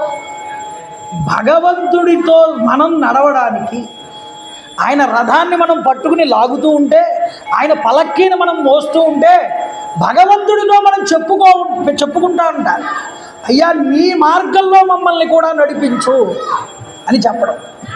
ఉత్సవాలు అందుకు చేయించు. నేను ఏ మాట మాట్లాడినా, ఏ పని చేసినా ఆ పనితో నీవు కూడా వచ్చి నాతో ఉండాలి, ఇది కోరుకోవడానికి ఉత్సవం. అదవుతుందండి. అందువల్ల జీవితంలో మన ప్రయాణంలో మనతో కలిసి భగవంతుడు నడవడం కోసం మనం ఉత్సవాలు అనేటటువంటివి జరుగుతాయి. ఆ రథం పట్టుకుని లాగుతాంగా వెళ్ళి రథోత్సవం అంటాం. రథం పట్టి లాగినప్పుడు ఏం చేస్తాం? ఆ బండిని, భగవంతుడిని రథాన్ని పట్టుకుని పోతూ ఉంటాం లాక్కుంటూ. నేను ఎక్కడికి వెళ్తున్నా, నా ఆలోచనలు ఎక్కడికి వెళ్తున్నా స్వామి, ఆ ఆలోచనలో, ఆ యొక్క నడకలో నువ్వు ఉండాలి వచ్చి. ఇది వదులుకోకూడదండి, ఎవరైనా సరే గుర్తుపెట్టుకోండి. ఉత్సవం అన్నా రథోత్సవం అన్నా భగవంతుడికి చేస్తున్నావు అంటే ఆ ఉత్సవంలో ఉన్నటువంటి అంతరార్థాన్ని గ్రహించాలి. అర్థమవుతుందా? అందువల్ల మన పనిలో, మన ఆలోచనలలో, ఎందులో అయినా నువ్వు నాతో ఉండాలి, అందుకోసం నీతో నేను నడుస్తున్నాను స్వామి, ఇది ఉత్సవము. లేకపోతే భగవంతుడిని దర్శనం చేసుకోవడానికి మనం అన్ని గుళ్ళు వెళ్తాం, ఆయన బయటికి తీసుకురావడం ఎందుకు? ఆయన మార్గం వైపు మనం నడవాలి. అందుకని రామస్య అయనం రామాయణం, అందుకు వచ్చింది రామాయణం. ఇప్పుడు గురువు గారు వెళ్తున్నారు, వెనకాల రామచంద్ర ప్రభు, లక్ష్మణస్వామి వెళ్తున్నారు. ఎక్కడికి వెళ్తున్నామని వాళ్ళు అడగలేదు, ఇక్కడికి తీసుకెళ్తున్నానని ఆయన చెప్పలేదు. కోసల దేశపు పొలిమేరల దాకా సరయూ నది తీరం గుండా నడుచుకుంటూ ఇసుక తిన్నెల మీద నడిపించుకుంటూ తీసుకెళ్ళాడు. 1.5 యోజనం 18 కిలోమీటర్లు నడిపించాడు ఆపకుండా. నడిచిన తర్వాత సాయంత్రం అవుతోంది. ఇలా వెనక్కి తిరిగి శిష్యుల కేసు చూశాడు విశ్వామిత్రుడు. ఎంతటి గొప్పవాళ్ళు రా వీళ్ళిద్దరూ పిల్లగాళ్ళు. ఎక్కడికి వెళ్తున్నాం గురువుగారు అని కూడా అడగలేదు. నాన్నగారు చెప్పారు గురువుగారితో వెళ్ళండి అంటే, గురువుగారు ఎక్కడికి వెళ్తున్నారంటే అక్కడికి వెళ్తున్నారు. ఎవరు? చక్రవర్తి దశరథుడు. అంటే ఏ పిఎం గారో సీఎం గారో కుమారుడు ఏ చదువుకో వెళ్తున్నారు అనుకోండి, ఈ రోజుల్లో ఏం చేస్తారు? రే ఆ బెంజ్ కారు వేసుకెళ్ళిపోరా అంటాడు, తీసుకెళ్ళమంటాడు. గురువుకో బెంజ్ కారు, వాడికో బెంజ్ కారు, వెనకాల వాడి తమ్ముడికో బెంజ్ కారు. అలా వెళ్ళలేదండి రాముడు. చక్రవర్తి కుమారుడే అయినా గురువు నడిచి వెళ్తుంటే ఆయన వెనకాల నడిచి ఎక్కడికని అడగలేదు. గురువు గారు ఏం చెప్తే అది చెయ్యాలి. దీనికి ఆనందించాడండి విశ్వామిత్రుడు. వెనక్కి తిరిగి, రామా అదిగో సరయూ నదీ తీరం దగ్గరికి వెళ్ళి ఆచమనం చేసిరా, వచ్చి కూర్చో, నీకు నేను ఒక మంత్రాన్ని ఇస్తాను తీసుకోమన్నా. ఆ సరయూ నది దగ్గరికి వెళ్ళి ఆచమనం చేసి వచ్చి కూర్చున్నాడు రామచంద్ర ప్రభు. నీకు బల అతి బల అనేటటువంటి విద్యలు ఇస్తున్నాను తీసుకోమన్నాడు విశ్వామిత్రుడు. ఏమిటి బల అతి బల? ఈ మంత్రం స్వీకరించడం వల్ల వాడికి ఆకలి ఉండదట. ఆకలి దప్పిక ఈ రెండు ఉండవు. వాడికి యుద్ధమునందు అపజయం ఉండదు. యామరపాటుగా ఉన్నప్పుడు అతన్ని ఏ శక్తులు కూడా ఏమీ చేయలేవు ఈ మంత్రశక్తి వల్ల. ఈ బల అతి బల విద్యలు ఎక్కడ ఉపయోగపడతాయో మనకి యుద్ధకాండలో వస్తుంది, అప్పుడు వచ్చినప్పుడు చెప్తాను మీరు. అంత శక్తివంతమైన విద్యల్ని వెంటనే రాముడికి లక్ష్మణుడికి, రాముడికి ఉపదేశిస్తే రాముడు లక్ష్మణుడికి ఉపదేశం చేశాడు. చూడండి, ఏమండి ప్రవచనం అయ్యాక బల అతి బల విద్యలు మాకు చెప్పండి అనబోకండి. అది ఉంటే ఇలా ఇక్కడ కూర్చుని ఎలా ఉంటాం? ఋషి ఇచ్చినటువంటి ధర్మం అది. కలియుగంలో లుప్తమవుతాయి శాస్త్రాలన్నీ, ఉండవు అవి. ఆ ఋషి రాముడికి ఇచ్చాడు. ఏవయ్యా ఈ మంత్రాన్ని జపిస్తూ ఉంటే నీకు ఆకలి దప్పులు ఉండవని చెప్పాడు. సకల కళ్యాణాలు నీకు జరుగుతాయి. ఈ విద్యను స్వీకరించమని చెప్పాడు. ఈ విద్యని పూర్వం బ్రహ్మదేవుడు నిర్మించాడయ్యా. ఈ బ్రహ్మదేవుడి చేత ఆవిర్భవించబడినటువంటి ఈ విద్యని నేను నీకు ఇస్తున్నాను, తీసుకోండి. తీసుకున్నాడండి. ఆ రోజు రాత్రి సరయూ నది ఒడ్డు దగ్గరే విశ్రమించాడు విశ్వామిత్రుడు.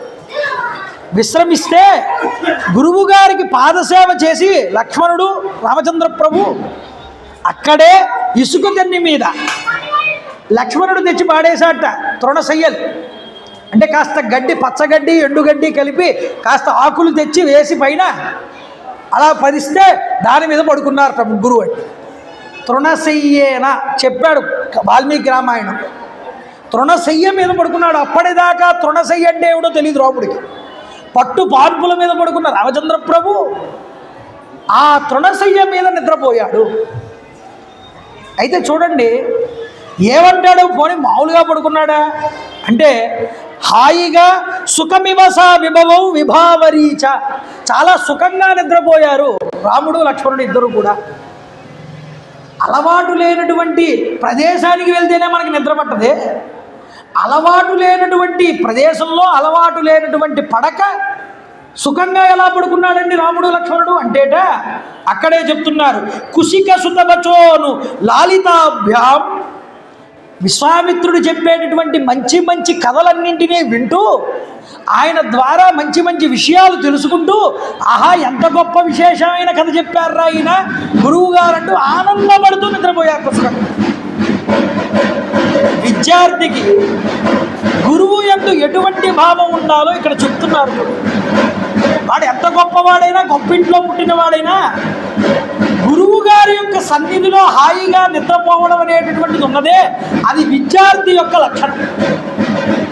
ఏమండి నాకు ఇలా ఉండడం ఇష్టం ఉండదు, నాకు ఏసీ లేకపోతే నిద్ర పట్టదు, నాకు కనుక ఇప్పుడు వస్తున్నాయే గొప్ప గొప్ప పరుపులు లాటెక్స్ ఇలాంటి పరుపులు ఉంటున్నాయే, ఇలాంటి పరుపులు లేకపోతే నాకు నిద్ర పట్టదు అంటే ఏ రియల్ ఎస్టేట్ వ్యాపారం చేసుకోవడమో మంచిది నువ్వు చదువుకోవడం కన్నా. ఏమండి చదువు నేర్చుకోవాలి అంటే శరీరాన్ని కష్టపెట్టాలి, గురు సన్నిధిలో శుశ్రూష నేర్చుకోవాలి, గురు సన్నిధిలో గురువుని సేవించి వినమ్రుడవ్వాలి. వినయం వల్ల విద్య వచ్చేది పూర్వం. ఇప్పుడు డబ్బు వల్ల చదువుని కొంటున్నారండి, వినయం ఎక్కడా లేదు. అందువల్లే జైల్లో ఉన్న వాళ్ళందరూ 70% విద్యావంతులే. చదువు లేనివాడే చక్కగా బ్రతుకుతున్నాడండి ఈ రోజుల్లో. ఇంకా చెప్పాలంటే కొద్దో గొప్ప చదువు చదివిన వాడికి వివేకం శూన్యమై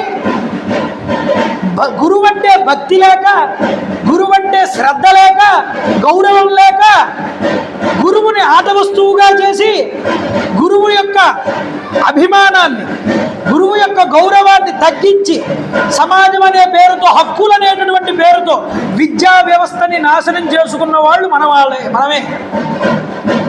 కాబట్టి గురువు చెప్పినట్లుగా నడుచుకున్నాడండి రాముడు. అక్కడ చెప్తున్నారు, ఇక్కడ పొద్దున్నే లేచాడు విశ్వామిత్రుడు. ఆయన 3ంటికే లేచిపోతాడు. సరయూ నదిలో స్నానం చేశాడు, ఒడ్డు మీదకి వచ్చాడు. పిల్లలిద్దరూ ఇంకా పడుకుని ఉన్నారు, లేవలేదు. రాముడు 2ంటికి లేస్తాడు. సుప్రభాత సమయం 4 గంటలకు లేస్తాడు, బ్రాహ్మీ ముహూర్తం. అంతకు ముందే లేచాట విశ్వామిత్రుడు. స్నానం చేసి వచ్చి రాముడిని చూశాడు. నీలమేఘ శ్యాముడై మెరిసిపోతున్నాడు రామచంద్ర ప్రభు. శరీరం మీద నరాలు తేలి ప్రకాశిస్తున్నాయట శరీరం మీద. ఆనంద చిగుతుడయ్యాడు ఆ ముగ్ధ మోహన లావణ్య రూపాన్ని చూసి విశ్వామిత్రుడు. అలా చూస్తూ ఉండిపోవాలనిపిస్తోంది ఆయన. కానీ కర్తవ్యం అనేది ఉందిగా. చూడగానే అంటున్నాడండి, లేపుతున్నాడు నిద్ర. కౌసల్యా సుప్రజా రామ పూర్వ సంధ్యా ప్రవర్తతే ఉత్తిష్ట నరసార్థూల కర్తవ్యం దైవమాహ్నికం. దీనినే తిరుపతి వెంకటేశ్వర స్వామి వారికి సుప్రభాత సేవలో మొట్టమొదట ఆ సుప్రభాతంలో మొదట చేర్చారు ఈ శ్లోకాన్ని తీసుకువెళ్ళి. ఇది రామాయణంలోదేనండి. మీకు ఇలా చెప్తే అర్థం కాదు. కౌసల్యా సుప్రజారామ పూర్వ సంధ్యా ప్రవర్తతే, ఇది అలవాటైపోయింది మరి. ఈ కౌసల్యా సుప్రజారామ అన్నాడు. చూడండి ఎంత గొప్ప మాట.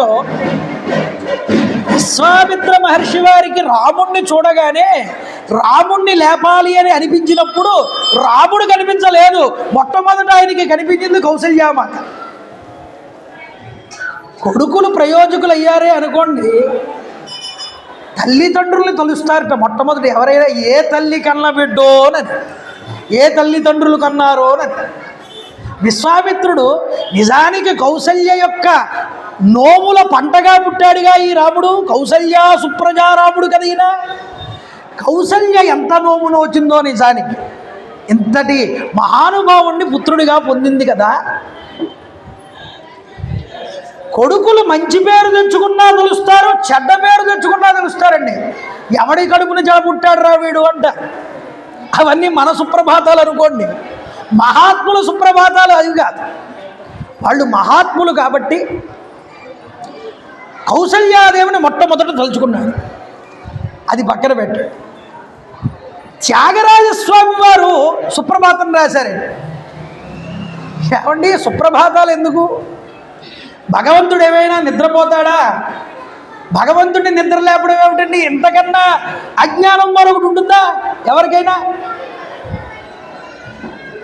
మనం పొద్దున్నే వెళ్ళిపోతాం, తిరుపతిలో 2 గంటలకల్లా వెళ్ళి క్యూలో నుంచి ఉంటాం. ఏమండి దేనికి? సుప్రభాతం అండి. స్వామివారి మేలుకొలుపు, హారతి. ఆ హారతి ఇచ్చి చూపించిన తర్వాత దర్శనం చేసుకొస్తాం. నువ్వు భగవంతుడిని నిద్ర లేపడం ఏమిట్రా పిచ్చివాడా? మరి సుప్రభాతం దేనికండి? రాముణ్ణి సుప్రభాతాన్ని చేశాడు అంటే విశ్వామిత్రుడు అక్కడ అవతారం స్వీకరించి నిద్రపోతున్నాడు కాబట్టి లేపాలి. కాబట్టి కౌసల్య సుప్రజారామ ఉత్తిష్ట అన్నాడు. కానీ భగవంతుడు వెంకటేశ్వర స్వామి దగ్గరికి వెళ్తే సుప్రభాతం, శ్రీశైలం వెళ్తే సుప్రభాతం, ఎక్కడికి వెళ్ళా మహాదేవాలయాలన్నింటిలో సుప్రభాత సేవలు పెడుతున్నారు ఇప్పుడు. మరి భగవంతుడికి సుప్రభాత సేవ ఏమిటండి? ఆలోచించాలి మనం. ఈ కోణంలో మనం ఎప్పుడూ కూడా ఇతిహాసాన్ని చూడాలి. ఒక బస్సు వెళ్తోంది, హైదరాబాదు నుంచి విశాఖపట్నం వెళ్తోంది. నాన్ స్టాప్, ఎక్కడ ఆగదు అది. అందరూ ఎక్కి కూర్చున్నారు, నిండిపోయింది బస్సు.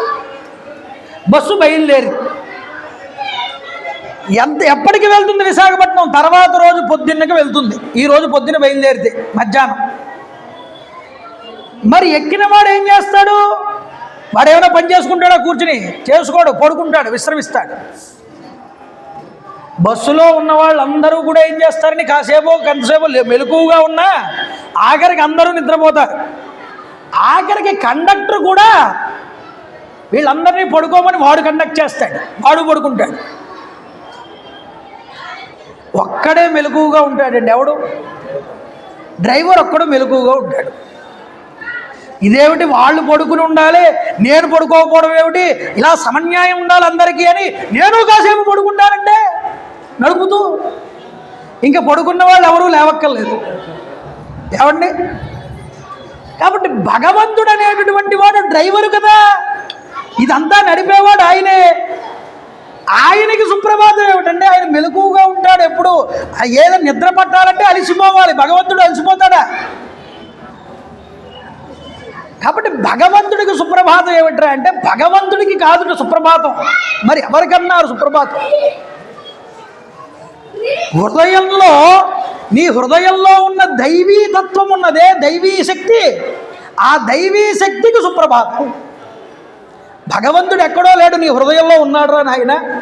నీ హృదయంలో ఉన్నటువంటి నిద్రాణ రూపంలో ఉన్నటువంటి దైవీ శక్తిని మేల్కొల్పడానికి ఉత్తిష్ట, అది మేల్కొల్పడానికి సుప్రభాతం. ఏమండి పొద్దున్న 2 గంటలకు సుప్రభాత సేవలో ఉన్నానండి అంటాడు. వీడి మొహం, వీడు వెళ్ళినా భగవంతుడు వీడి ముఖం చేసి చూడు. ఎక్కడ చూడాలి భగవంతుడిని? ఎక్కడ మేల్కొల్పాలి అంటే అడ్రస్ చెప్పాడండి. ఎవరు? శ్రీకృష్ణ పరమాత్మ. భగవంతుడు ఎక్కడుంటాడు అని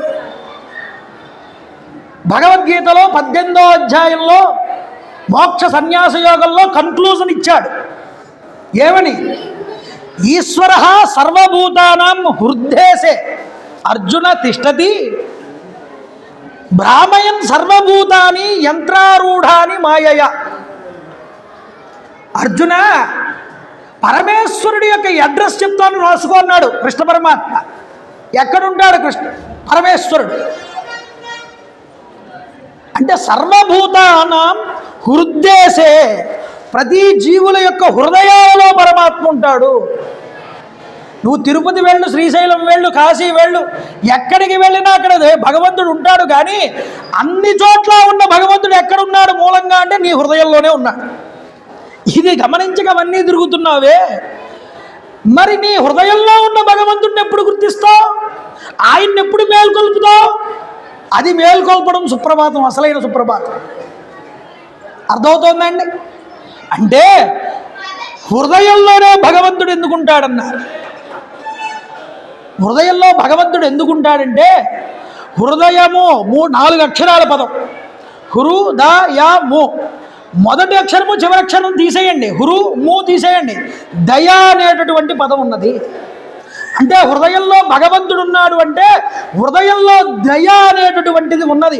ఆ దయ అనేటటువంటి దాన్ని మేల్కొల్పినటువంటి రోజున మానవుడు ప్రతి వాడిలోనూ కూడా సేవా దృక్పథం అనేటటువంటిది కలిగి ఎదుటివాడికి ఉపకారం చేస్తాడు, అపకారం చేయడు.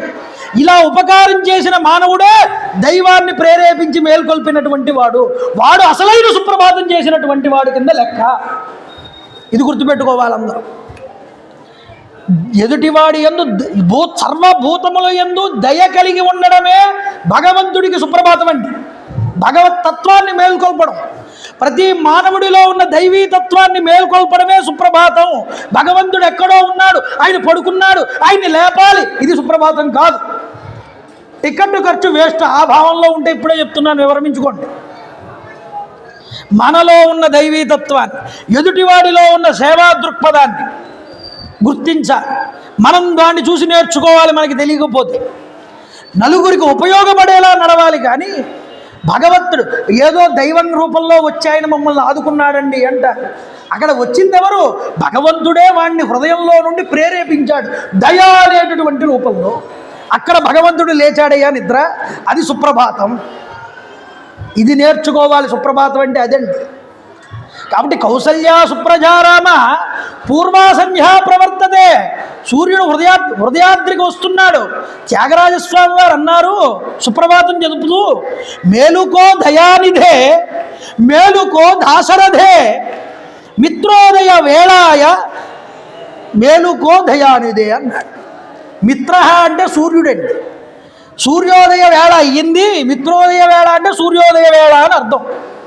సూర్యోదయ వేళ అయ్యింది, ఓ దాశరథి దయానిధే మెలుకో అన్నాడు. అంటే త్యాగరాజస్వామి వారికి రామచంద్ర ప్రభువుని లేపుతూ ఉంటే దశరథ మహారాజు గారు గుర్తొచ్చారు, దాశరథే అని. ఇక్కడ విశ్వామిత్రుడికి కౌసల్యా సుప్రజారామ కౌసల్యామాత గుర్తొచ్చింది. ఏమండి, అసలు రామావతారం వచ్చిందే మానవుల్ని ఉద్ధరించడానికి, మానవుడిగా తాను ప్రవర్తించడానికి, మానవుల కోసం వచ్చినటువంటి అవతారం అండి. ఇప్పుడు కళ్యాణాలు చేస్తున్నారు, చాలా గొప్ప గొప్ప కళ్యాణాలు అన్నీ జరుగుతున్నాయి అన్ని చోట్ల. రాముడు దశరథుడు కుమారుడు కాడని దశరథుడి పేరే చెప్పట్లేదు. ఇదెంత ఆశ్చర్యమో చూడండి. దాశరథి కరుణాపయోనిధి అని భక్త రామదాసు గారంటే పరవశించిపోయాడండి రామచంద్ర ప్రభు. నేను ఆత్మానం మానుషం మన్యే రామన్ దశరథాత్మజం, నేను దశరథుడి కుమారుణ్ణి ఆయన చెప్పుకున్నాడు. అలాంటి రాముణ్ణి దశరథ కుమారుడు కాడని ప్రవరంతా కూడా ఏదో వ్యూహనారాయణుడు, మహానారాయణుడు, పద్మనారాయణుడు ఈ పేర్లు చెప్పుకుంటూ మత ఛాందసాలన్నీ కూడా ఈ దేవుడే గొప్పవాడు, ఈ దేవుడు చాలా తక్కువవాడు. ఇది చాలా ప్రమాదకరం అండి. అందుకనే రామాయణం ప్రారంభంలోనే చెప్పాను మీ అందరికీ, భగవంతుడి యొక్క పరిపూర్ణమైనటువంటి అవతారం శ్రీరామచంద్ర ప్రభువు అని. శివ విష్ణు బ్రహ్మగారి యొక్క ఆజ్ఞతో వచ్చింది రామాయణం. అర్థమవుతోందా? అందువల్ల ఓ నరసార్థుల కర్తవ్యం దైవమాంతికం. మనల్ని నిద్రపోతూ ఉంటాం మంచం మీద నిద్రపోతున్నప్పుడు ఏమంటారు? ఒరే లేవరా, పొద్దెక్కింది, నిద్ర లేవేమిటంట. ఉండమ్మా కాసేపు నిద్రపోతానంటాడు కొడుకు. ఆవిడికి తెలియదుగా, సర్లే పడుకుంటే పడుకున్నాడులే అని ఆవిడ వదిలేస్తుంది. అంటే సూర్యోదయానికి ఏమి చెయ్యాలో మనకి తెలియకపోతే మన పిల్లలు కూడా మనం లేపం. కానీ కర్తవ్యం దైవమాహ్నికం, గురువు చెప్తున్నాడు విశ్వామిత్రుడు, దైవాన్ని ఉపాసన చెయ్యాలిరా నాయన. సూర్యుడు ఉద్భవిస్తున్నాడు పైకి, కాబట్టి వెళ్ళి ఉపాసన చెయ్యాలిలే. కాబట్టి ఎందుకు లేవాలో తెలిస్తే లేపడానికి మనకంటూ ఒక ఆలోచన వస్తుంది. కాబట్టి దైవమాన్నికం, దైవ కార్యక్రమాలు చేయాలి. ఉదయం లేవగానే నిద్ర లే అంటే వెంటనే రామచంద్ర ప్రభు, లక్ష్మణస్వామి నిద్ర లేచి సరయూ నదిలో స్నానం చేసి సంధ్యావందనాది కార్యక్రమాలు పూర్తి చేసుకుని విశ్వామిత్రుడితో కలిసి వెళ్ళారు ముందరికి. చూడండి, ఇలా వెళ్తూ ఉండగా ఒక ఆశ్రమం కనిపించింది. ఈ ఆశ్రమం అంగదేశం అంటే కోసల దేశం దాటగానే అంగదేశం వస్తుంది. ఈ సరయూ నది వెంబడి గుండా వెళ్ళారు. ఒక ఆశ్రమం కనిపించింది. అయ్యా గురువు గారు, ఆ ఆశ్రమం ఎవరిదండి అని అడిగాడు రామచంద్రప్రభు. చక్కగా అడిగావు నాయన. పూర్వం శంకరుడు ఇక్కడ తపస్సు చేశాడు. తపస్సు చేసినప్పుడు మన్మధుడు తన యొక్క బాణముల చేత శంకరుడు యొక్క తపస్సుకి భంగం కలిగిద్దామని, వికారం కలిగిద్దామని బాణాన్ని విడిచిపెట్టాడు శంకరుడి మీదకి. అలా విడిచిపెట్టినప్పుడు శంకరుడు క్రోధంగా ఈ యొక్క మన్మధుడిని చూస్తే మన్మధుడు భస్మమయ్యాడు. ఏవండి, శరీర అవయవాలన్నింటినీ కూడా పోగొట్టుకున్నాడు కాబట్టి మన్మధుడు ఆయన్ని అనంగుడు అని పిలిచారు. అనంగుడు అయ్యాడు కాబట్టి ఈ యొక్క రాజ్యానికి అంగదేశము అని పేరు వచ్చింది. అంటే అంగములు కోల్పోయాడు కాబట్టి మన్మధుడు. ఆ మన్మధుడు ఈ ప్రదేశంలోనే భస్మమయ్యాడయ్యా. ఇక్కడే శంకరుడు తపస్సు చేసుకున్నాడు. ఇక్కడ ఈశ్వరుడి భక్తులందరూ తపస్సు చేసుకుంటూ ఉంటారు. ఈ ప్రాంతంలో ఉన్నటువంటి వారికి పాపములు అనేటటువంటివి అంటాం. అంతటి శక్తివంతమైన ప్రదేశం ఇది అని ఆ యొక్క విశ్వామిత్రుడు రాముడితోనూ లక్ష్మణుడితోనూ చెప్తే అక్కడ ఉన్న ఋషులందరూ దివ్య దృష్టి ద్వారా తెలుసుకున్నారు. విశ్వామిత్ర మహర్షి వారు మా సన్నిధానానికి వచ్చారని తెలుసుకుని వెళ్ళి ఎదురేగి అర్ఘ్యపాద్యాదులన్నీ ఇచ్చి ఆశ్రమంలోనికి ఆహ్వానించారు. ఆ రోజు రాత్రంతా కూడా అక్కడే గడిపారండి విశ్వామిత్రుడు, రామచంద్ర ప్రభు, లక్ష్మణస్వామి. ఆ రోజు రాత్రి అక్కడ గడిపిన తర్వాత రోజు ఉదయం లేచి అనుష్ఠానాలు పూర్తి చేసుకుంటే గంగా నదిని దాటాలనుకున్నారు. గంగా, సరయు ఈ రెండు నదులు కలిసేటటువంటి ప్రదేశం అండి. ఆ గంగా నదిని దాటాలి, దక్షిణం వైపుకు వెళ్ళాలి. నావను ఒకదాన్ని సిద్ధం చేశారు ఋషులు. అయ్యా, ఈ నావను ఎక్కండి, పొద్దుపోకుండా మీరు ఈ యొక్క నదిని దాటండి. ఎందుకంటే మీరు వెళ్ళాల్సిన దూరం చాలా ఉన్నది. చీకటి ప్రాంతం, వచ్చేది కీకారణ్యం. కాబట్టి మీరు ముందుగా వెళ్తే ఆ అరణ్యాన్ని దాటగలుగుతారు. కాబట్టి మీరు ఈ యొక్క పడవని ఎక్కండి అని పడవని ఎక్కించారు. నది మీద వెళ్తోంది పడవ. విశ్వామిత్రుడు, లక్ష్మణస్వామి, రామచంద్ర ప్రభు కూర్చున్నారు పడవలో. వెళ్తూ ఉండగా ఒక గొప్పదైనటువంటి శబ్దం వచ్చింది నదిలో నుంచి. రాముడు అడిగాడు విశ్వామిత్రుడిని, అయ్యా ఇంతటి శబ్దం వస్తోంది ఈ నదిలో నుంచి, ఏమిటి దీనికి కారణం అని అడిగితే విశ్వామిత్రుడు చాలా మంచి ప్రశ్న అడిగావు రామా. కైలాస పర్వతం దగ్గర హిమవత్ పర్వత ప్రాంతంలో బ్రహ్మగారు తన మనస్సు ద్వారా ఒక సరస్సును సృష్టించారు. ఆ సృష్టించిన సరస్సు పేరు మానస సరస్సు అని పేరు. దాన్ని బ్రహ్మ సరస్సు అని కూడా పిలుస్తారు దాన్ని. ఆ సరస్సు నుంచి ఒక నది పాయ ఉద్భవించింది. అది మీ యొక్క అయోధ్య పట్టణాన్ని చుట్టుకుని ప్రవహిస్తూ ఇంత దూరం వచ్చి ఇక్కడ గంగా నదిలో కలుస్తోంది. అందువల్ల సరస్సు నుంచి పుట్టినటువంటి నది కాబట్టి దానికి సరయూ నది అని పేరు వచ్చింది. ఈ సరయూ నది ఈ గంగా నదిలో కలిసేటప్పుడు దాని యొక్క అలలు, దీని యొక్క అలలు ఒకదానికొకటి గుద్దుకుని ఒక గొప్పదైనటువంటి ధ్వని ఈ నది మధ్యలో నుంచి పైకి వస్తున్నది అని చెప్పారు. ఆ నదికి నమస్కారం చేయి సంగమానికి అన్నాడు. రామచంద్ర ప్రభు ఆ సంగమానికి నమస్కారం చేశాడు. దక్షిణం వైపు దిగారు. నడుచుకుంటూ వెళ్తూ ఉంటే ఒక కీకారణ్యం వచ్చింది. కీకారణ్యం, కీచురాళ్ళ యొక్క ధ్వని, క్రూర మృగాల యొక్క సంచారం, నల్లమద్ది, ఎర్రమద్ది చెట్లతో, చండ్ర చెట్లతో, వరాహము, సింహము, వ్యాఘ్రము, ఏనుగులతో నిండిపోయి ఉన్నదిట ఆ ప్రదేశం అంతా కూడా. అప్పుడు రామచంద్ర ప్రభువును విశ్వామిత్రుడిని అడిగాడు, అయ్యా మహానుభావ, ఈ యొక్క భయంకరమైనటువంటి ఈ అరణ్యం యొక్క పేరేమిటి, దీని విశేషం ఏమిటో చెప్పండి అని అడిగితే విశ్వామిత్రుల వారు చెప్తున్నారు, నాయన ఈ కారణవి ఉన్నదే ఇది పూర్వకాలమున మలదము కరుషము అనేటటువంటి 2 పట్టణాలు ఈ ప్రదేశం. ఈ పట్టణాలు ఈరోజు ఈ అరణ్యాల కింద మారిపోయాయి. దీని కథను చెప్తాను వినమన్నా. పూర్వం వృత్తాసురుని సంహారం చేసినప్పుడు దేవేంద్రుడు ఆయనకి బ్రహ్మహత్యా దోషం పట్టుకుంది. బ్రహ్మహత్యా దోషం పట్టినప్పుడు ఆయనకి శరీరానికి మలం చేరిపోయి విపరీతమైన ఆకలి దప్పిక ఇవి కలిగాయి. ఇప్పుడు ఈ బ్రహ్మహత్యా దోషం పోవాలంటే ఏం చెయ్యాలి అని సంకల్పం చేస్తే ఋషులు దేవతలందరూ కూడా వచ్చి సకల నదీ జలాల్ని తీసుకువచ్చి వాటిని పవిత్రంగా మంత్రపూరితం చేసి ఆ ఇంద్రుడికి అభిషేకం చేశారు ఈ ప్రదేశంలో. మలదము అంటే మాలిన్యం అండి, కరుషము అంటే ఆకలి దప్పిక. ఈ అభిషేకం చేసినప్పుడు ఈయన దోషమంతా కూడా కిందకి జారిపోయిందిట ఆ నీళ్లతో.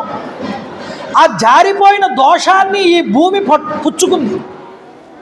దేవేంద్రుడు అన్నట్ట, నా మలాన్ని నా యొక్క ఆకలి దప్పుల్ని రెండింటినీ మీరు పుచ్చుకున్నారు కాబట్టి ఈ భూమి ఈ ప్రదేశానికి మలదము కరుషము అని 2 పేర్లు ఏర్పడతాయి. 2 ప్రదేశాల కింద ఇది బాసిల్లుతుంది. ఈ పట్టణం సకల భోగ వస్తువులతో విలసిల్లుతుంది. ఇక్కడ లోటు లేకుండా ఉంటుంది ఈ ప్రదేశం అని, దీన్ని అనుగ్రహంగా ధనధాన్యాదులతో తులతూగుతుందని ఆశీర్వదించాడు దేవేంద్రుడు. అయితే కొంతకాలం తర్వాత ఇంత గొప్పగా విలసిల్లుతున్న ఈ పట్టణంలోకి 1000 ఏనుగుల బలం కలిగినటువంటి ఒక యక్షిణి, ఆవిడ పేరు తాటక, ఆవిడ వచ్చి నివసించడం ప్రారంభం చేసిందయ్యా. ఆవిడ సుందుడు అనేటటువంటి ఆయన యొక్క భార్య. ఈ సుందుడికి ఈ తాటకకి పుట్టినటువంటి వాడు ఎవరైతే ఉన్నాడో వాడు మారీచుడు. ఈ మారీచుడు చాలా పరాక్రమం కలిగిన వాడు, యుద్ధమునందు దేవేంద్రుడు అంతటి వాడు. అలాంటి వాడు ఈ ప్రదేశంలో ఈ తాటక ఈ వనాన్నంతటినీ కూడా పాడు చేసి ఈ వనాన్నంతటినీ కూడా నష్టపరిచిందయ్యా. ఇక్కడ నుండి 1.5 యోజనం దూరంలో అది నివసిస్తోంది. దారిలో వెళ్ళే వాళ్ళని వచ్చే వాళ్ళని భక్షించి వేస్తున్నది అని చెప్పాడు. ఇలా చెప్పగానే ఆయనకి సంతృప్తి కలగలేదు రామచంద్ర ప్రభు. అయ్యా నాకు సందేహం కలిగిందన్న. ఏమిటా సందేహం అంటే, ఏమీ లేదు, ఇక్కడ ఉన్నటువంటి రాక్షసి యక్షిణి అని మీరు అంటున్నారు కదా, యక్షులకి బలం తక్కువగా ఉంటుంది కదా, మరి అందున స్త్రీ అయినటువంటి ఈ యక్షిణికి 1000 ఏనుగుల బలం ఎలా వచ్చింది, ఇది చెప్పండి నాకన్నాడు రాముడు. విశ్వామిత్రుడు అన్నాడు, తప్పకుండా రామ, పూర్వం ఇక్కడ సుకేతుడు అనేటటువంటి ఒక యక్షుడు ఉండేవాడు. ఆ సుకేతుడు అనేటటువంటి యక్షుడికి వివాహం అయింది కానీ సంతానం లేరు. సంతానం కోసం బ్రహ్మగారికి తపస్సు చేశాడు. తపస్సు చేస్తే బ్రహ్మగారు ప్రత్యక్షమై నీకు ఒక కూతుర్ని ఇస్తున్నాను తీసుకో అని ఒక కూతుర్ని అప్పచెప్పాడు. ఆ కూతురికి అప్పచెప్పాడు కానీ కుమారుణ్ణి ఇవ్వలేదుట. ఈ కూతురికి మాత్రం 1000 ఏనుగుల బలం ఉంటుంది అని ఆశీర్వదించాడు. బ్రహ్మగారి వరం వల్ల ఈవిడికి 1000 ఏనుగుల బలం వచ్చింది. తరువాత కాలంలో ఈవిడ జంబాసురుడు అనేటటువంటి రాక్షసుడి యొక్క కుమారుడైనటువంటి సుందుడు అనేటటువంటి ఆయన్ని వివాహం చేసుకుంది ఈ తాటక. వీళ్ళిద్దరికీ మారీచుడు జన్మించాడు. అయితే ఎదిరింప సఖ్యంగా అన్నటువంటి అగస్త్య మహర్షి వారు ఈ ప్రాంతంలో సంచరిస్తూ ఉండేవారు. ఒకరోజు అగస్త్య మహాముని కోపానికి సుందుడు గురై అగస్త్య మహర్షి వారి యొక్క చేతిలో సుందుడు మరణించాడు. మారీచుడికి విపరీతమైన కోపం వచ్చింది. నా తండ్రిని చంపినటువంటి అగస్త్య మహర్షిని ఊరికే వదిలిపెట్టనని తన తల్లి అయినటువంటి తాటకతో కలిసి అగస్త్య మహర్షి వారి మీదకి వెళ్ళారు. ఆయన మహానుభావుడు, ఆయన తపస్సు ముందు వీళ్ళు ఎక్కడ నిలబెడతారు. ఆయన ఒక్క ఓంకారం చేశాడు. ఓంకారం చేసి వీళ్ళు ఎదురుగుండా వస్తుంటే మారీచుడిని నువ్వు రాక్షసుడు వైపో బ్రహ్మరాక్షసుడు అని శపించాడు. అంతేకాదు ఈ తాటకని కూడా శపించాడు. నువ్వు కూడా రాక్షస రూపాన్ని పొంది నరమాంస భక్షణ చేస్తూ జీవుల్ని హింసిస్తూ ఇదే ప్రదేశంలో పడుండు అని శపించాడు. ఆ ప్రదేశాన్ని విడిచిపెట్టి వెళ్ళిపోయాడు. దానికి విపరీతమైన కోపం పెరిగిపోయింది. వాళ్ళ ఆయన్ని చంపేశాడు అగస్త్యుడు, తన్ని శపించాడు, తన కొడుకుని శపించాడు. విపరీతమైన కోపంతో కోపంతో అగస్త్యుడిని ఏం చెయ్యలేక ఆ అగస్త్యుడు సంచరించిన ప్రదేశాన్నంతటినీ కూడా భగ్నం చేసేసింది. అందువల్ల ఇంతటి చక్కనైన పట్టణాలల్లా ఈరోజు అరణ్య ప్రాంతాల కింద మారిపోయాయ్యా. ఈ తాటకి చేసినటువంటి పరిస్థితి ఇది. అందువల్ల ఆ తాటకి ఇక్కడే ఉన్నది, దాన్ని నువ్వు సంహారం చెయ్యాలి. ఎందుకో చెప్పమంటావా? గోబ్రాహ్మణ హితార్థాయ జహి దుష్ట పరాక్రమ. ఎవరి వల్ల గోవులు బ్రాహ్మణులు కూడా ఇబ్బంది పడుతూ ఉంటారో వాళ్ళని భూమి మీద ఉంచకూడదు. ఇది భగవంతుడి సంకల్పం. ఎందుకంటే ఎవరికి అపకారం చేయని వస్తువుల్లో గోవు ఒకటి. ఆ గోవును ఉపయోగించి లోక కళ్యాణాన్ని కాంక్షించేవాడు బ్రాహ్మణుడు. లోక కళ్యాణం కావాలన్నా గోవు వల్ల బ్రాహ్మణుడి వల్ల అవుతోంది. యజ్ఞ యాగాదులు క్రతువులు జరిగితే అప్పుడు వర్షం పడి భూమి అనేటటువంటిది పండుతున్నదే. ఒక గొడుగు సక్రమంగా ఉండే దాని కింద అందరూ తలదాల్చుకోగలరు. కాబట్టి ఆ గొడుగే సక్రమంగా లేకపోతే దాన్ని పాడు చేసిన వాడు ఎవడైతే ఉన్నాడో వాడిని సంహారం చెయ్యాలి. ఇప్పుడు ఈ యొక్క తాటక వల్ల గోవులు బ్రాహ్మణుల యొక్క హితార్థాన్ని కోరి వాళ్ళు ఇబ్బంది పడుతున్నారు కాబట్టి నువ్వు తాటకని వధించాలి. అయ్యో అదేమిటండి మీరు గురువు గారు ఒక ఆడదాన్ని చంపమని చెప్తున్నారేమిటి అంటావేమో. రామ అలా అనుకోకేమి. ఎందుకంటే నువ్వు రాజకుమారుడివి. చాతుర్వర్ణ హితార్థాయ కర్తవ్యం రాజసూనున. 4 వర్ణాల వారిని రక్షించాల్సిన బాధ్యత క్షత్రియుడిగా నీ మీద ఉన్నది. అందువల్ల నీ కర్తవ్యము గుర్తుపెట్టుకో. నువ్వు రాజకుమారుడివి కాబట్టి నృశంసం అనృశంసం వా ప్రజా రక్షణ కారణాత్ పాతకం వాస దోషం వా. అందుకనే కర్తవ్యం రక్షతాసత. నీకు దోషం వస్తుందని నువ్వు అంటున్నావు ఆడదాన్ని చంపడం వల్ల. అలాంటి దోషం వచ్చినా దాన్ని మీద వేసుకుని భరించాలి రాజు అనేటటువంటి వాడు. ఎందుకని? ప్రజలందరినీ కాపాడడం కోసం ఒక దుర్మార్గురాల్ని చంపినా తప్పు లేదు. ఒక ధర్మ సూక్ష్మం చెప్పాడు ఇక్కడ. పూర్వం దేవేంద్రుడు మందర అనేటటువంటి రాక్షసి భూమిని అంతటినీ కూడా మింగేయాలని చూస్తే దానిని సంహారం చేశాడు దేవేంద్రుడు. ఉసన అనేటటువంటి స్త్రీ గొప్పదైనటువంటి రాక్షసులకి శ్రేయస్సు చేకూర్చడం కోసం తపస్సు చేస్తూ ఉంటే శ్రీ మహావిష్ణువు ఆ ఉసన అనేటటువంటి స్త్రీని సంహారం చేశాడు. ఈ ఉసన అనే ఆవిడ భృగు మహర్షి యొక్క భార్య, శుక్రాచార్యుడి తల్లి. ఆవిడ తపస్సు చేస్తూ ఉంటే విష్ణువు తల నరికేశాడు వెళ్ళి. తర్వాత భృగు మహర్షి శపించాడు నీకు కూడా భార్యా వియోగం కలుగుతుందని. అది రామావతారంలో తీర్చుకున్నాడు అనుకోండి. అంటే భగవంతుడు కూడా లోకాన్ని రక్షించడం కోసం స్త్రీ అయినా సరే చంపవలసి వచ్చింది. కాబట్టి నువ్వు రాజువు కాబట్టి అందరినీ రక్షించాల్సిన బాధ్యత నీ మీద ఉంది. కాబట్టి అది పాతకమైన నీ మీద వేసుకుని ఈ యొక్క గొప్పదైనటువంటి సంహారం నువ్వు చేసి తీరాలి. ఆలోచించకు, నువ్వు చేయవయ్యా రామ. ఆయన అన్నాడు వెంటనే నేను చంపుతాను, కానీ ఎందుకో చెప్పమంటారా గురువుగారు? అది స్త్రీ అనో దానివల్ల నాకు పాపం వస్తుందనో పోనీ మీరు చెప్పారనో కాదు. నాకు సోహం పితుర్వచ శ్రుత్వా శాసనాత్ బ్రహ్మవాదిన గోబ్రాహ్మణ హితార్థాయ దేశస్యాస్య సుఖాయ చ.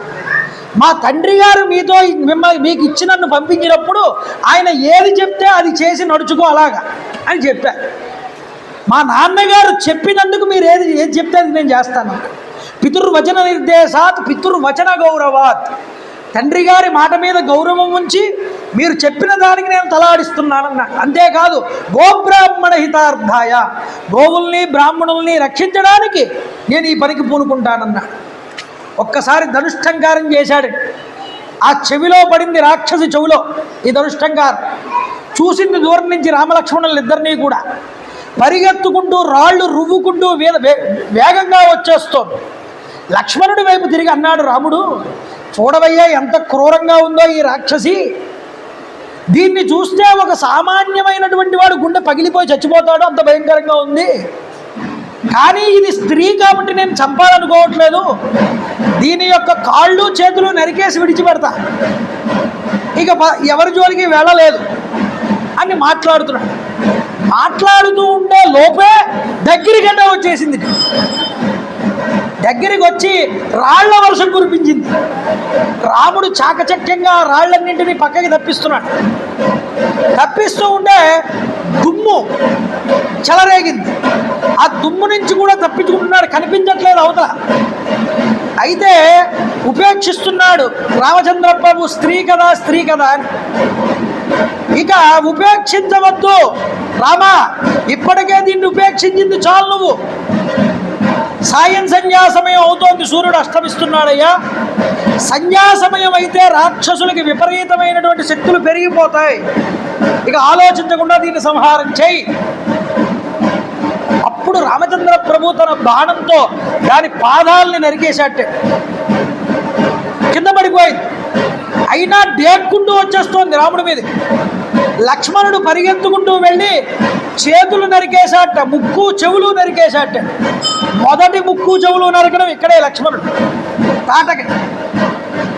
ఎవరిని నరికిన తర్వాత కూడా విపరీతమైనటువంటి రాళ్లని రువ్వుతూ ఉంటే అప్పుడు రామచంద్ర ప్రభు ఒక బాణం తీసుకుని ఆ బాణంతో దాని వక్షస్థలాన్ని భేదించారన్న.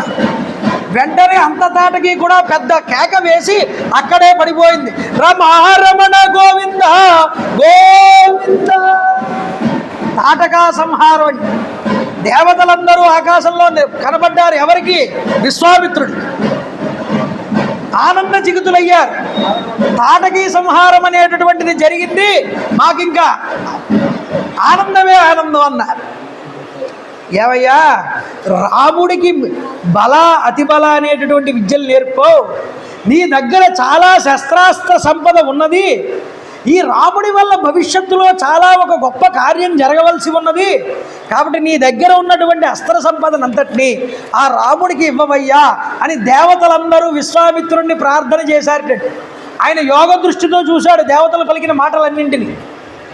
సరే రామ, ఈ రోజుకి రాత్రికి ఇక్కడే విశ్రమిద్దాం ఈ అరణ్యంలో, రేపొద్దున్నే మనం బయలుదేరదాం అన్నాడు.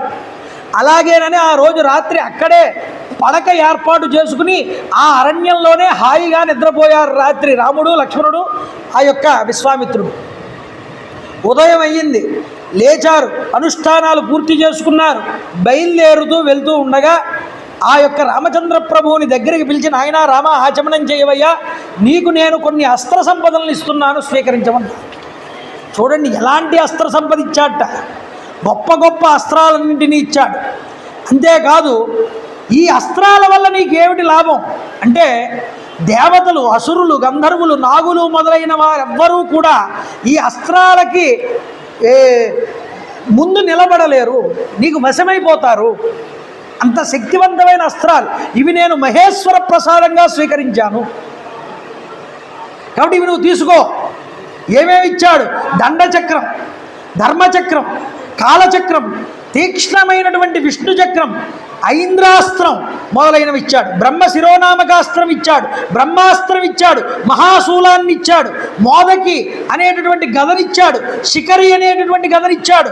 అంతేకాదు కాలపాశము, వరుణపాశము, వారుణాస్త్రము, శుష్కశని, ఆర్ద్రశని అనే దివ్య అస్త్రాలన్నీ ఇచ్చాట. శివుడికి సంబంధించిన మహాస్త్రాన్ని ఇచ్చాట, నారాయణుడికి సంబంధించిన నారాయణాస్త్రాన్ని ఇచ్చాటండి.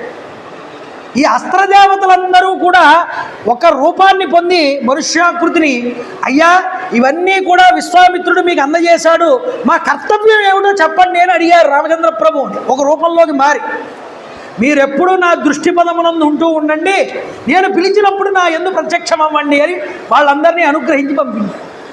అస్త్రం వేరు, శస్త్రం వేరండి. అస్త్రం అంటే మంత్రశక్తి. ఆ మంత్రశక్తిని ఒక దర్భగడ్డి మీదైనా ప్రయోగించి విడిచిపెడితే అది పెద్ద అనుభవంపై అవతల వాడి మీదకి వెళ్ళిపడుతుంది. మంత్రానికి అంతటి శక్తి ఉంది. మననాత్ త్రాయతే ఇది మంత్ర. ఎవడైతే ఆ మంత్రాన్ని నిరంతరం జపిస్తూ ఉంటాడో అది వాడిని రక్షణా కవచం కింద మారుస్తుంది. అందుకనే మీ చేత నామం ఎందుకు చెప్పించడం? మంత్ర రూపంలో ఉన్న నామాన్ని, అది మనల్ని రక్షిస్తుంది కాబట్టి. కాబట్టి ఆ మంత్రాలన్నీ తీసుకున్నాడు, అస్త్రశక్తిని అంతటినీ కూడా. అది లక్ష్మణుడికి కూడా ఇచ్చాడు. కొంత దూరం వెళ్ళేటప్పటికి అడిగాడు మళ్ళీ గురువుగారిని, అయ్యా మంత్రం అస్త్రాలైతే ఇచ్చారు, వాటిని ఎలా ఉపయోగించాలో చెప్పారు, కానీ ఉపసంహార విద్యలు కూడా చెప్పండి.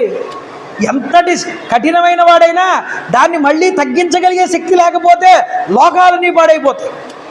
ఉపసంహార విద్య నేర్పమంటే కూర్చోమన్నాడు కొంత దూరం వెళ్ళాక. అంటే శిష్యుడు అడుగుతాడా అడగడానికి టెస్టింగ్ గురువుగా కూర్చోబెట్టారు. ఆచమనం చేయించి మళ్ళీ అంత ఉపసంహారం ఎలా చేయాలి అన్ని అస్త్రాలన్నింటినీ కూడా చెప్పారు. చెప్పిన తర్వాత లక్ష్మణుడికి చెప్పాడు రామచంద్ర ప్రభు.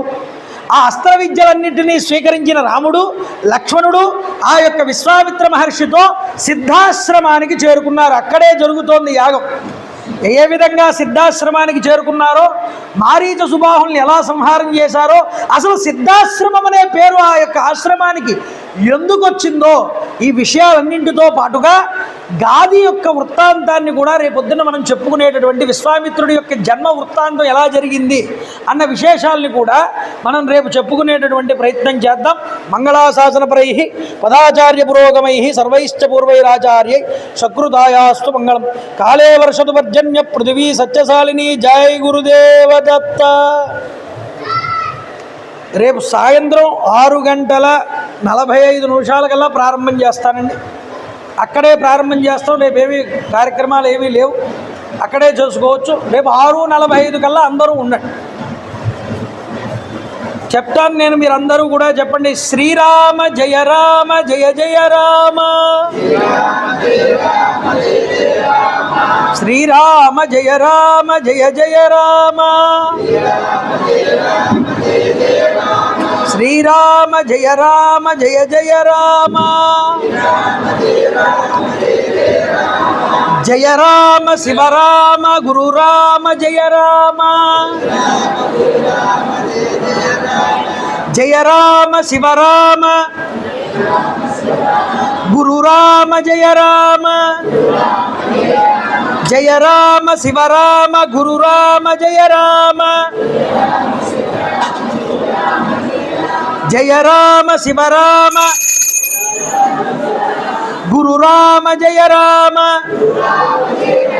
జయ రామ శివరామ గురు రామ జయ రామ, జయ రామ శివరామ గురు రామ జయ రామ, శ్రీరామ జయ రామ కోదండ రామ, శ్రీరామ జయ రామ కోదండ రామ, శ్రీరామ జయ రామ కోదండ రామ, శ్రీరామ జయ రామ కోదండ రామ, శ్రీరామ జయ రామ కోదండ రామ. రామ్ రామాయ నమః, రామ్ రామాయ నమః, రామ్ రామాయ నమః, రామ్ రామాయ నమః, రామ్ రామాయ నమః, రామ్ రామాయ నమః. హరి ఓం తత్సత్. మంగళాశాసనపరై పదాచార్య ఉమా పురోగమై సర్వైశ్చ పూర్వైరాచార్యై సకృతాయాస్తు మంగళం. కాళే వర్షతు పర్జన్య పృథివీ సత్యశాలిని. జై గురుదేవ దత్త. పుస్తకానికి కూడా చూడండి.